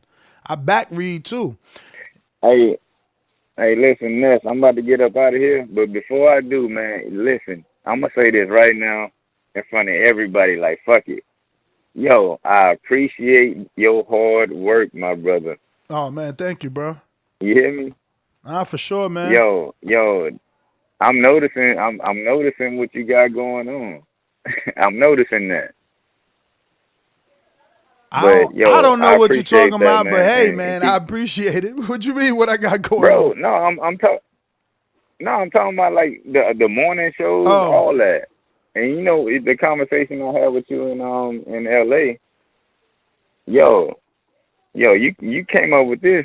Yo, like I said, I appreciate this. I see what you're doing, and hard work, dedication. You hear me? For sure. All right, brother. Well, I appreciate it, man. I definitely appreciate it, and it ain't gonna stop, man. I actually did the betting show for anybody that's tuned in, Beating the Odds with TBV. We did it at 8 in the morning. We had another bet spurt on the line, helping us make the picks. So don't forget to sign up to Patreon and check out our Beating the Odds with TBV Patreon only betting show on Patreon, and you can check that out at patreon.com/ThaBoxingVoice. JD in Texas, man. Thank you for calling in. Thank you for the kind words. Being an alumni, coming to appreciation nights, man. Being in LA, Wilder Fury.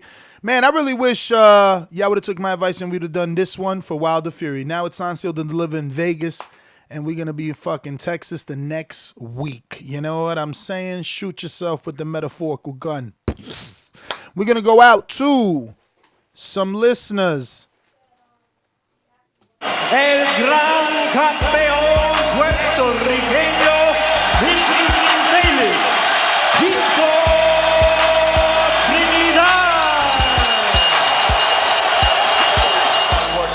You got any excuses tonight, Roy? Let's not ask questions like that. Let's touch gloves and go to work. Tonight, Roy. Let's go to work. What up, Ness? King, what it do? Ain't nothing, man. You know me, Border Wars #1 fan. Man, there's so much shit went on this show so far, man. You've been on for a few hours too. Yeah, I man. don't Last show even. was like Damn. that too. Last show was actually this one is 3 hours. The last show was it ended around 12 too, but this one's going past 1. Yeah, a lot of people call in, man. Duce done called and took a one thing about Duce, that man can talk some shit, boy. He is hilarious. He got some good one-liners, and he's funny with it, man. He's really good at that, yo. But yeah, damn, so many people called in, so much went on. All I really want to say is, MIDI, man, pound for pound #1. It's a shame he don't got a belt. I feel his frustration. Everybody is quick to say, I'll fight MIDI. I signed up to fight MIDI, but they don't fight MIDI, though. You know what I mean? He don't get them fights, man. It's always something. He got to do the Earl Spence and the Dillian White thing. He did a mandatory route. His next fight is definitely guaranteed belt, regardless of winner. Good. He deserves that. It's a shame. He's obviously pound for pound #1, most experienced, and doesn't have a belt. He deserves one, man. I would love to see him and Donel fight. I just think he's way too big for Donel. Because wasn't he like 147 in his last fight? He looks like a lightweight. 146. Yeah, he looks like he could, if he was a pro or turns pro, he could fight at like 135 or something. You know what I mean? If he's walking around in the 140s, and that's too small for MIDI. But yeah, it was just so much going on, man. Shout out to everybody who's on the card. It's gonna be a lot of exciting fights. Ness look like you the underdog right now. You might have to take a poll with everybody and see who's going for Ness, who's going for Eddie, because all I've been hearing is people saying Eddie gonna beat you, dog. Yeah, but I think that's just because I get the hatred, bro. Like, they can't be that crazy. You know what I'm saying? But that's okay. Yo, where's that sparring footage though? Is that out? Are y'all at liberty to release that? I really like to see out. that. That's out. The thing is in one of my vlogs, so it's deep, bro. That's just like 2000. On Patreon? Yeah. Or on YouTube? Nah, okay. Patreon. It's like with them young Ali vlogs you was doing a couple years back. Yeah. Okay. I'm gonna try to find it, man. I really want to see that. I'm interested in seeing that. You make it seem like you about to just walk through Eddie. You know what I mean? I truly believe that he's gonna have to truly come in the fight in shape, and man, he's gonna have to hurt 90 me. seconds. He's gonna have to hurt me. Because I obviously have major confidence because of our sparring match, and I already had confidence going into that sparring match. But the sparring match to me was just, it was just validation, just like the Marvin. You think Marvin got out of the fucking division because he wanted to lose weight? Get the fuck out of here, bro. At his height, he's like 5'10". He started at 248. 60 seconds. You know what I'm saying? He could have turned it into muscle and boxing skill. He chose to get the fuck out of there because he know what happened. It's funny, man. I was just asking MIDI about that because I was, let me tell you, when this shit started, he was calling me out on every show, talking about how I'm afraid, how he gonna fuck me up. I flew to Texas, put my hands on his ass. He want to lose weight all of a sudden. Yo, speaking of that, what's up with you flying to Canada? Sounds like that's the rumor, man. Not the rumor. He definitely bought me a flight. I'm going. I'll be there in January. If all goes well. They trying to poly you, man? Why he bringing you to the gym? Somebody got all these heavyweights lined up. Yeah. He got some sparring lined up, but I'm really going over there to check things out and see if I can give the rest of the Patreons the green light about doing the Border Wars in Canada. 10 seconds. They don't believe him, right? So he's taking me out there. He's gonna show me the facility that we're supposed to sit down with a potential sponsor and see could we make Canada happen, man. I told you guys before, man. Jose has always been a solid dude. It's El Loco that gets the bad rap, or that gives the Jose, the bad rap. But right. Yeah.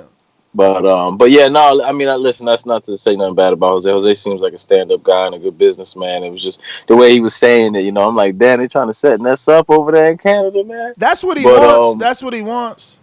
Yeah, I figured, man. But it's great show, man. Shout out to everybody who's on the card, everybody who's been calling in again. Yo, I'm Border Wars #1 fan. I always tune into these shows. I watch all the fights, man. And if it's any added motivation, y'all don't know me, but I know you. And I'm a fan of yours if you're fighting Border Wars, and I respect you. So yeah, just shout out to everybody. And appreciate it, man. All right, brother. Well, thanks for calling in. Let me see. We got Majid, Florida, talk to us.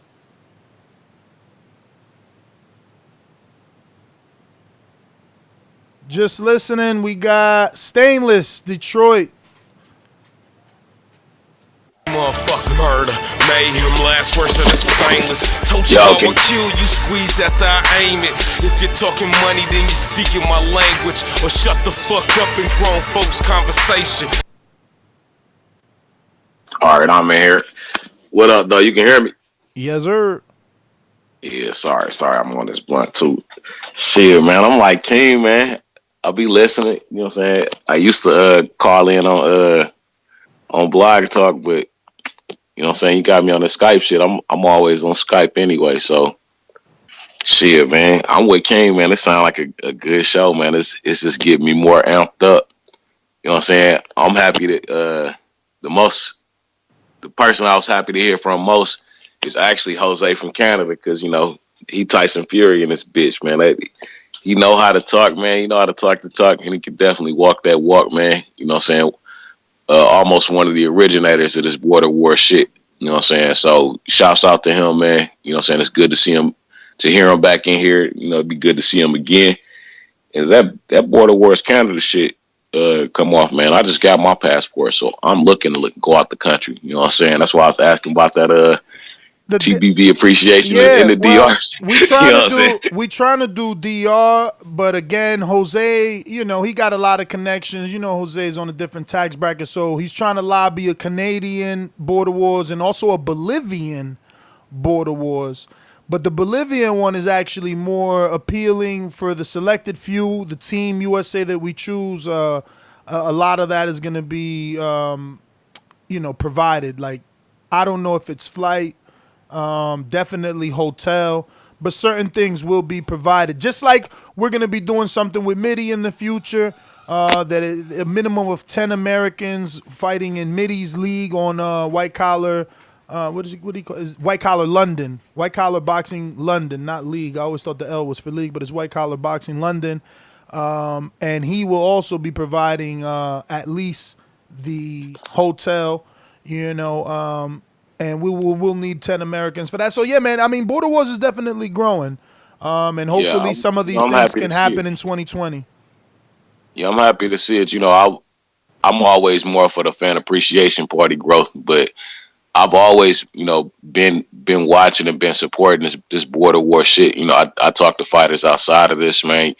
Even when we, you know, in the chat, you know what I'm saying, whether it's TBV, Skype, you know what I'm saying, or texting outside of this, we still talking border wars too, man. But Anthony Queen City Cobra, man, he talking about this couch potato shit, man. Is it the holidays or the loss just got him, like, you know what I'm saying? He sound like he's semi-retired, semi-pro.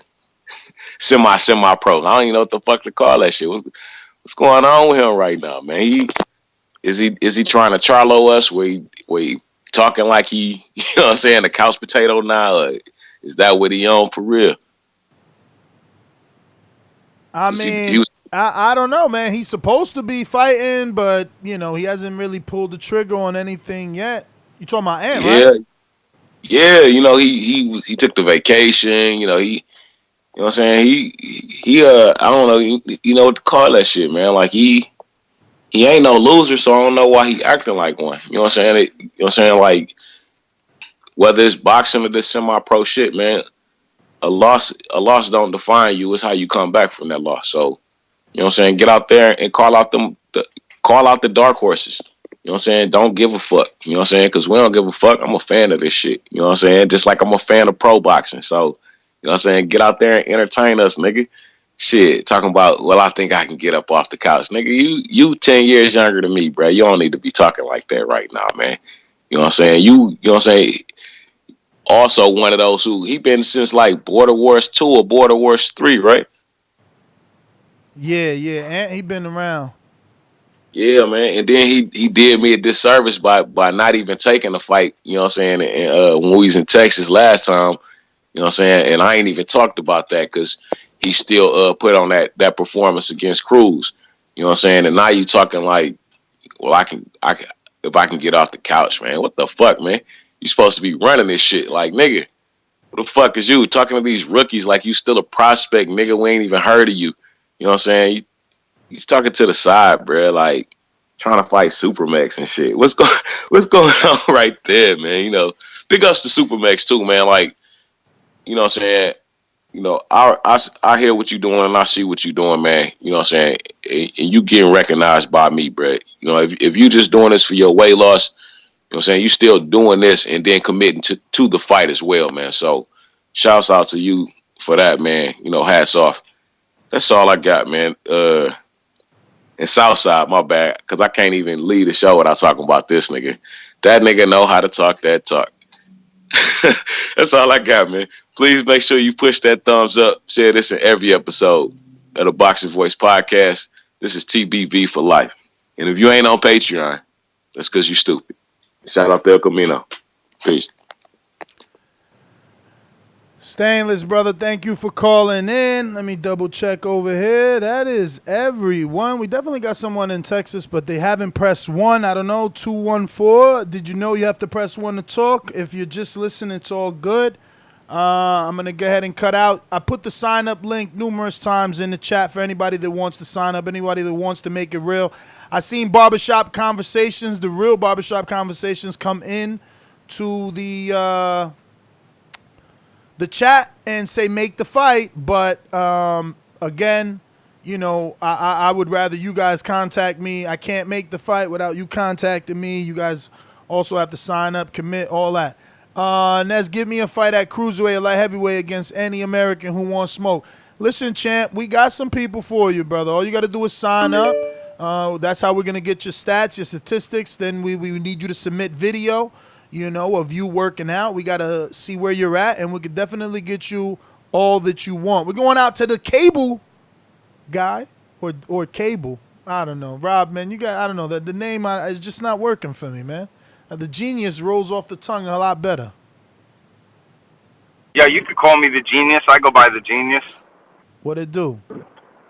Ness, is the feedback real bad? I'm in my car. This is the only way I could call, though. I don't got headphones. Can we do this? We're doing it. All right, let's fucking do it. Yo, what is up with Machine Gun Matt? This guy doesn't call in. He doesn't send any footage. I'm worried that this guy's going to flake out on our fight.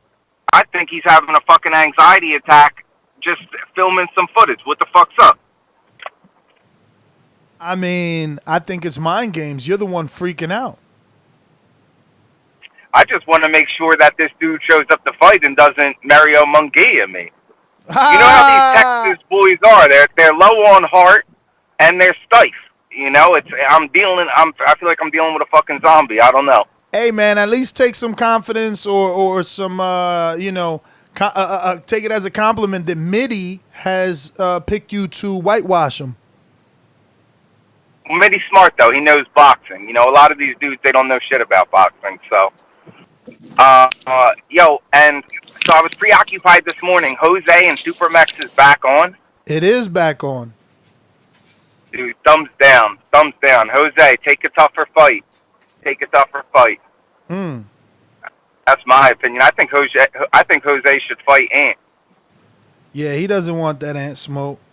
Not now. Yo, I mean, you gotta. At the end of the day, though, you guys got to give Jose a pass. He is coming off of an alleged injury. I think I want that Ant smoke. Oh yeah? I'm serious. I'm serious, bro. I'm seeing some real weakness right now. Ooh, you seeing weakness? He doesn't even, his heart's not in it anymore. And yo, when someone's like that, that's when you strike. When you smell the fear, when you see the weakness. So, you know, and he doesn't know if he wants to do it, and I'll be happy to retire you. I'm going to take care of Matt. I'm going to take care of you, too. Oh, shit. The only person really out there talking that talk is Duce, WhiteBoy. I think WhiteBoy's about it, and Ambrose. No, Bishop. This dude Bishop. I really liked his call. He was saying a lot of stuff. He brought up a lot of good points with Jose and Max. The heavyweights need to fix it up. We don't need heavyweights We don't need people not in the heavyweight division jumping up, tying up heavyweight fighters unless you plan on campaigning there. And I thought that was a great point. I'm so against the Jose Mex fight, I can't even tell you. I'm going to try to get that canceled, actually. Damn, you're not the only one. MIDI wants to make sure that Bo doesn't raise Jose on the pound-for-pound list if he wins. Because, he calling it meaningless, pointless. I'm going to take it to the chat, man. We got to have a vote on this. Yo, Matt Garcia's machine gun coming through on a super chat. He says, this motherfucker, footage the other day and still crying. Matt, you scared, bro. You hiding behind Big Bro right now. Stop it. Yo, he hiding? I think so. But what is it? I mean, what is it that you want? You got a move. Yo, Champ, you got an entire fight with him, and he has an entire fight with you. Like, y'all seen each other. What you need more of? Just some updated stuff. That was a long time ago, But this guy, he can't make a move unless Big Brother tells him to go. Hey, man, so everybody got an advisory board, dog. Everybody got an advisor, and everybody got a manager and a promoter. And Devin Haney got a hype man. Yo, I've been going about this all wrong. I'm asking Matt to post footage. I got to ask his boss, Big Bro, SuperMEX. SuperMEX, give Matt the okay to release some footage. That's how it goes, Oh, shit. Bo from Bama. Hey, Bo, I hope you're hearing that the public doesn't like the SuperMEX Jose fight. We got Rob, a.k.a. The Genius, on the line. He also wants you to not move Jose in the pound-for-pound rankings. MIDI, someone that, he's basically on the advisory board. He says that Jose should not move on the rankings. I don't know, man. We need to know who's your committee. Who's your committee? Me? Who's my committee? No, Bo from Bama. He's in charge of the pound for pound rankings, and okay. We need to know who's involved in his committee. Who's with him making these decisions. Yo, let me tell you something about Jose. Jose is a beast. Jose can take a tougher fight and win. I want Jose to be great. Me and Jose are probably going to fight at Border Wars 10. The two biggest stars. It's going to be the money event. Conor McGregor, Floyd Mayweather. I'm Floyd Mayweather. He's Conor. He'll sell his part. I'll wash him. But in the meantime, though, Jose's my boy. Jose's my manager in Border Wars. And I need him to take a tougher fight. I need him to reach for greatness. Damn, when did you sign at TMT Promotions? Bro, D-Boys Boxing. That's Big Bro. Okay. I'm affiliated, baby. You're right. I forgot. I'm going to have Floyd Mayweather come to this fight.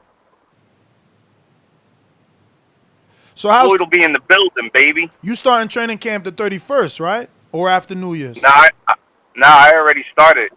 I upped how many days I go to the gym. I'm assistant to my head coach.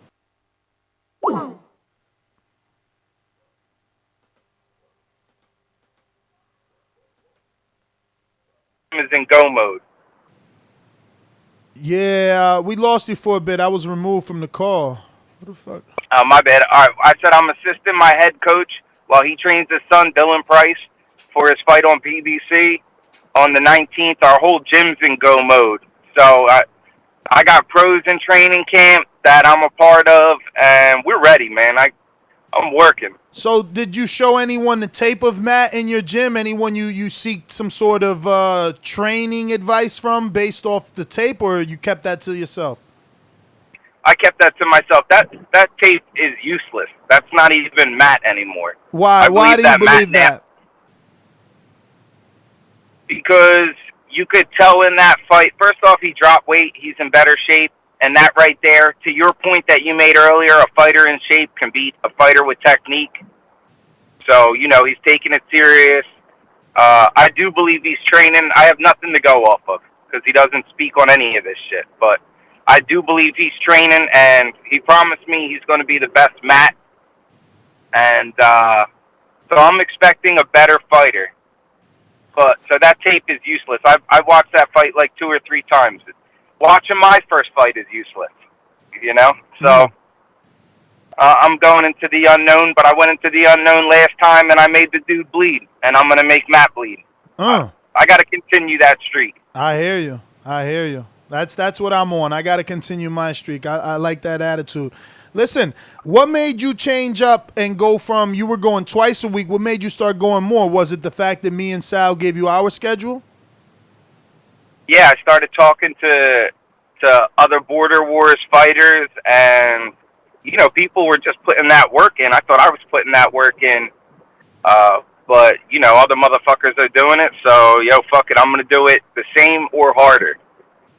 And there's no way fucking Matt is beating me. No way. All right. Well, listen. The sky's the limit if you get through Matt. I mean, you're obviously gonna become a name, and the options are endless. Let me get to some. Oh, you made him call in, Machine Gun. Yeah. Let me get to some other callers. We're going back out to JD. He over here. He want a boomerang. Southside Duce under your skin.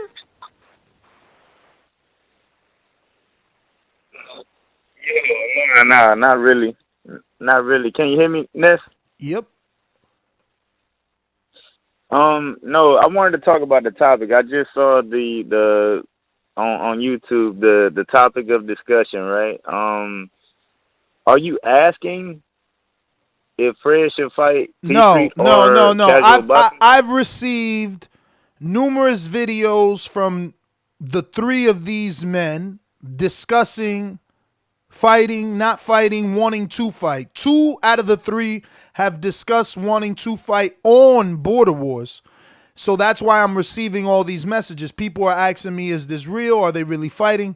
So what I'm doing is I'm having this show to let them know. I don't know if it's real because they have not contacted me.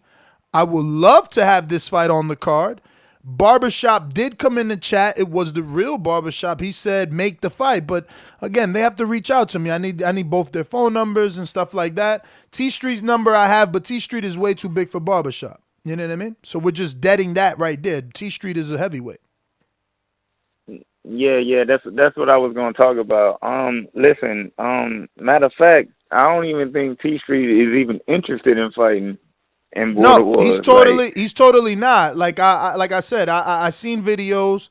He doesn't want to fight in Border Wars or out of Border Wars. Like he don't really want nothing to do with Fred. They just don't get along. That's all. And that's what I'm saying. Like that's why the question mark is there because that fight isn't happening. For those that think it's happening, it's not. Yeah. Okay. So yeah, now I get it. But that dude, Casual Boxing Talk. I seen the video. I saw both of the videos. Right. Listen, I can't follow. It's hard for me to follow both guys, right? I'm just gonna be candidly honest right now. You know what I'm saying? One. Let me talk about this. Let me talk my shit real quick. One talks about manhood and he preaches manhood and all this, but he runs around acting like a little schoolgirl. And I'm not trying to be like this, but since it's the topic of discussion. I will. You know what I mean? Like, you can't preach manhood and then run around doing this little, like, high school girl type shit. No. It don't match. You know what I'm saying? So, but anyway, the other one, Casual Boxing Talk, that dude is lame as shit. Like, how can anybody follow that? Like, but anyway, if they talking about fighting, I'm gonna ride with Casual Boxing Talk. but I hear I see that I see that Fred from Barbershop, he work out every day in a boxing gym, bruh. Every day. He in shape. Bro, all that shit don't matter. That shit don't matter. Look. I would never ride with that guy because look, even when Kenny, I don't know if you should I talk about that? Nah. When Kenny smacked? Nah. No? Okay. Nah, because I ain't. Okay. I don't do videos on people's mishaps and shit like that. Yeah. But, I'll talk about the after effect, right? Can I talk about that? I mean, don't lead people to that. Let them find that shit somewhere. I don't want this to be the springboard to that. You know what I mean? That ain't got nothing to do with us. Okay. Okay, all right, okay. Nah, In my because Denzel voice. I fuck with Fred, and I fuck with you know what I mean, Porter. So I ain't got nothing to do with that. I'm out of Hey, that. listen, this the last thing I'm gonna say about this topic, right? Don't let nobody come and ruin your event. I'll just leave that up for interpretation. Nah, for sure, man. But we all grown, man, and that's why I said, even Fred came in the chat and said, "Yo, make the fight." But like I said, we need to talk. We need to talk because we need to establish certain things and certain rules and regulations that we want to have people abide by because we want this to grow. We really do. I mean, and it is growing. I mean, this year, I have so many people that tell me, that give me advice on this, and one person in particular always says, don't do so many events. But I think that the fact that we did so many events is what's grown Border Wars. I mean, look, it's fucking 121. This is like a 3.5-hour show.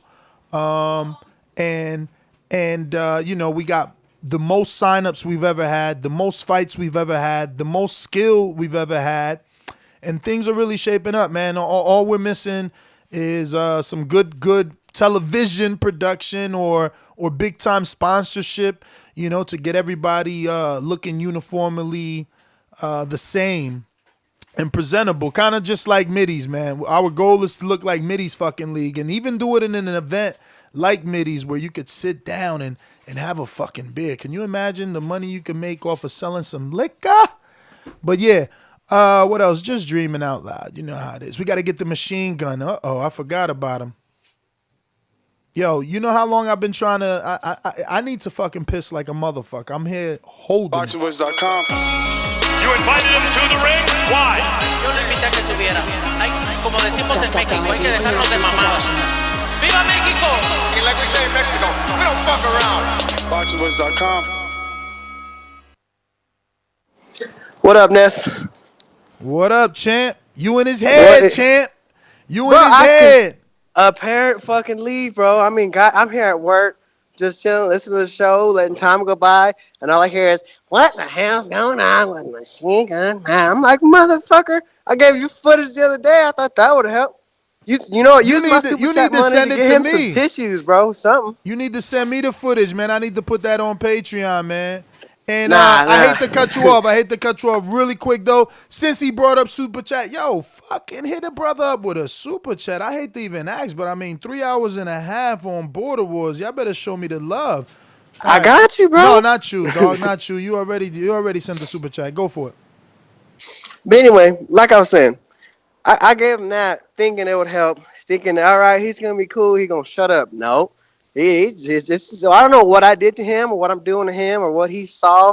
I guess I'm intimidating to him from what he saw in Jersey or whatever, even though I'm stiff and light in the ass pretty much is what that means, is what that says from y'all's slang terminology or something.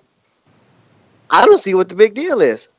Because for a person to jump in and target me, because he can play all he wants. He saw the Danny fight thinking what everybody else thought. Oh, he's going to be easy. He's probably just going to be out of shape, not really training. They probably still think we're backyard boys still. Man, we're in a gym getting ready for you. I'm getting ready for you every day that I speak. You know why I don't call in the shows? Is I have a regular fucking job. And you know what I do straight after work every day? Straight to the gym, buddy.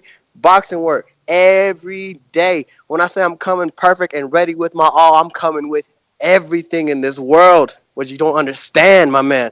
I'm coming to make a statement on you. I'm coming to show that I'm going to be one of the best so I can be the best, which is why when people target me, it's going to be because I am the best, and it'll be proven in Border Wars come Texas, baby. Damn, talk that talk. Every day, huh? So not only is your brother training every day, but you two, and that's the beauty. You both motivate each other. But yeah, that is the going joke in Border Wars, that you're light in the ass, man, that you're frail. They all these words. Which I was gonna do my Untitled and explain this, but unguarded. Unguarded. Yeah, right. Unguarded. Here's the thing. Look, I started off this year. I was almost 230 pounds, bro. God forbid I lose a bunch of weight and forget to update my wardrobe to clothes that fit. That's not my fault. But I hear you, man. That's where I'm at. I'm like, yo, I need to run because if I gotta buy new jeans, I'm crying, and I'm not buying new jeans. I'm militant like that. I'm not buying. I gotta get on this. That's run. what I'm saying, bro. Like I literally just got a bunch of new clothes for myself because I lost all this weight. I'm not wearing 2X's and 38, 36 pants, more, bro. I updated my shit. I look different, everything looked baggy and small, and I look small in it because that was my fat man clothes, Fat man season's over. It's time to get in and get to work. Nah, man, that's beautiful, bro. 230, and you're what? Where are you now? All right, now I weighed 175 this morning. Oh wow, you went up a little bit. That's good though. So how is it working with the trainer? How you meshing with him? What do you think about him personally and just like as a trainer overall? As a trainer overall, he's great. We gel pretty good. It was kind of like the first couple of days, kind of meshing in, getting in with everybody, trying to get the flow and the gist of what everybody's doing. But then, I get out of work. Like they start at 5 and I get out at 6. But I go in, I jump in. And he stays late for me, and man, like it's pretty much like me and him have one-on-one time, pads, all my exercises, working around the ring, footwork, and sparring getting done, all one-on-one with him. And now we kind of just, we're starting to get all in the gel mode, and like we know each other one-on-one. So it's pretty good. It's pretty good relationship between us. So how's it been now working alongside other, potential fighters or amateurs, whatever is in your gym, or is it just you and your brother at that time? No, it's amateurs and pros that are in there right now, and then people that are trying to go pro. So it's a good staff. Like 20 deep is about as big as I've seen it. Like my second day, it was round robin sparring. So it was like people were stepping up on me, and people are taking it easy on me at that time. But now it's free flowing, and hopefully I'm going to become somebody's sparring partner for when they get ready for their fight here soon. So it's going to be So for those that don't know, what exactly is round robin sparring? It's pretty much one stays, you do a round with one person, and then the other. When that round's over, that one person goes, and you get a new person each round each time. And I like doing that, but then I like my one-on-one sparring for when I get people helping me with camp. But round robin sparring is fun too. It's just because certain times we do round robin sparring, we don't use our headgear, so it's like 50% on people's punches. But then when the headgear's on, it's all out, and there's no games. But it's all good work, and that's what I'm saying. I feel better. I'm working way more on my technique and on my footwork and on my boxing work. So it's coming along great. And then hopefully I get to spar. I'm gonna spar with John soon, and maybe get together with Ambrose or something. But everything's coming soon and in good time. And when I say I'm coming to be the best, I'm coming to be the best, and people are gonna want to fight me because I'm showing that I'm gonna be the best. That's the whole point of this. So, what would you say is your favorite exercise now that you train for boxing? Pad work and sparring. Yeah. We got a killer on our hands. I think these are the things that MIDI needed to hear because MIDI was judging or making his pick based off the size is mainly what I heard. Size and a little bit of the heart, right? He feels like Rob is a white dude that is gonna fight. He's got dog. When he got hit, he bit down. So this is probably what he wants to hear from you. But Bo's also in the chat, and he's part of that rankings committee, man. So you never know. But like I said, I'm coming in good. I'm good for my unguarded, like all the way from today till Monday, so I can get with you on that. But I'm coming, man. Border War's coming. I'll talk to y'all later. For sure. Matt, man, thanks for calling in. Machine Gun in Texas. Brother SuperMEX. Let's see, make sure we ain't missing nobody here. That's everybody. All right. We went to JD twice already, didn't we? Or did we not? Oh no, let me double. Did we go to you twice already? Yeah, I'm good. Okay. All right. Well, that's it, man. Ladies and gentlemen, thank you so much. Actually, let me give a super duper roll call thank you to a few people that came through on the super chat. Thank you so much. Hey, listen, man, you got some boxing talk for sure. This is about almost 4 hours here. What do we got here? We got Big SuperMEX says, sounds like Rob having the anxiety attack to me. Yeah, and that's because Rob wanted to know a lot of information. He wants to see where Matt Garces is at exactly. And Matt Garces says, obviously I said this one, this motherfucker got footage the other day and still crying. Real Naja Chick with a big super chat. Thank you. With the sticker and the emoji and all. Thank you, Real Naja Chick. Man, I wish we could get Real Naja Chick a fight. The only other girl that I knew the fault was Elizabeth, who married Steven Calderon, who was our co-producer once upon a time. And yeah, man, that's it. They got married and life changed into like, saving for the wedding and honeymoon and all that stuff. Hopefully she starts to fight ever again and we can make that one day for you, Naja. That one white boy from Texas says, I got 5 on it. Thank you.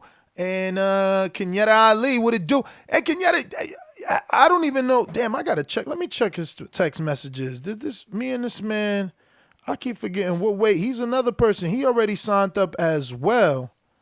Let me see what weight. We got to talk about him. Look at this. I thought I was leaving.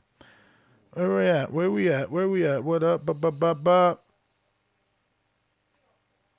He's at 178, but trying to cut. Oh, shit. I think I'm confusing. Kenyatta's the one with the Muay Thai and MMA experience. Boxing as well, but I was shot 6 times in January. Kenyatta, can you call in or what, champ? You can't Skype us? Like, we need to holler at you.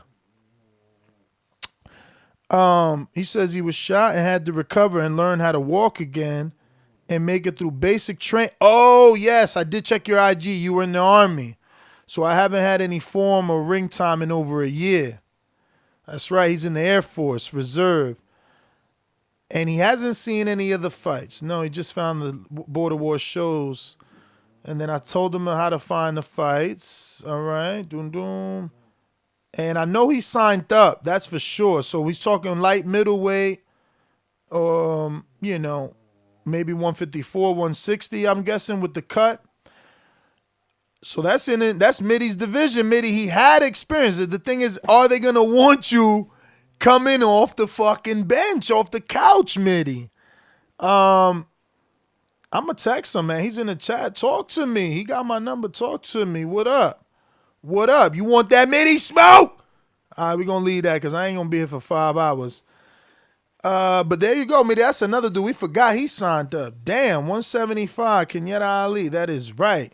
Let me go through these other super chats. We got Bowen Bama says, Border Wars, where the talking ends and the fights begin. I like that slogan, Bo.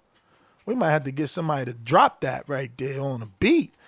Dollar DiBiase, if you listening, I think we need a Border Wars intro with that right there. Border Wars, where the talking ends and the fights begin. Casual Bass Guy says, my first super chat. Who's going to send the next one? Well, you are the last one. But hey, man, last is first in this particular order. And thank you. We appreciate it. Let me check the regular chat. Make sure Ali ain't telling me he gonna call in or he's at work. What's going on, man? Yo, Gibbs, where can I find? What is this? Michael, boom. Who's this right here? Let me see. Where can I find you to whoop you in chess? Oh, chess.com. Damn, everybody wants to play chess. I've been getting so many requests, man. Chess.com, bro. Chess.com. Midi talking about send him to Belgium. He's Bulgarian. He hit me up on IG. Benjamin is Bulgarian, not Russian. But Benjamin, find Coach MIDI. MIDI, what's your username on chess.com? No? All right. Maybe next time. Once MIDI gives me his username on chess.com, we'll get it out there. He allegedly wants smoke with an 1800. I mean, I got my ass kicked versus an 1800. So, but I told him I still want that.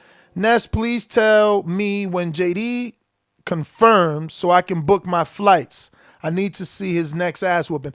Well, JD is pretty much confirmed. He lives in Houston and the fights are happening in Dallas. It's happening on a Saturday. There's absolutely and he's training already. There's absolutely no reason he doesn't show up. So, and Midi's coming, so you might as well book now, man. I already booked my ticket to Texas, and we booked Doomies, the referee. But we still want to get a fight for Doomy. I seen a lot of 200-pounders in the chat today talking, man. I posted the link like 20 times. I'm hoping someone signs up. We got to get Doomy a fight. They're trying to freeze him out. Let's see what we got. Do we got anything else here?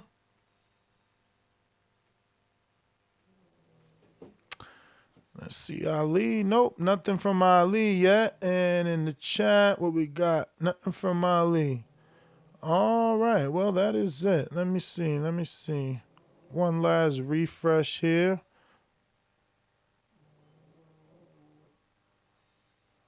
That is it. All right, well, later. Catch you guys later on the next one. I'm sure we'll be doing a live fight chat for Gamboa and Javante Davis. Peace. Thank you.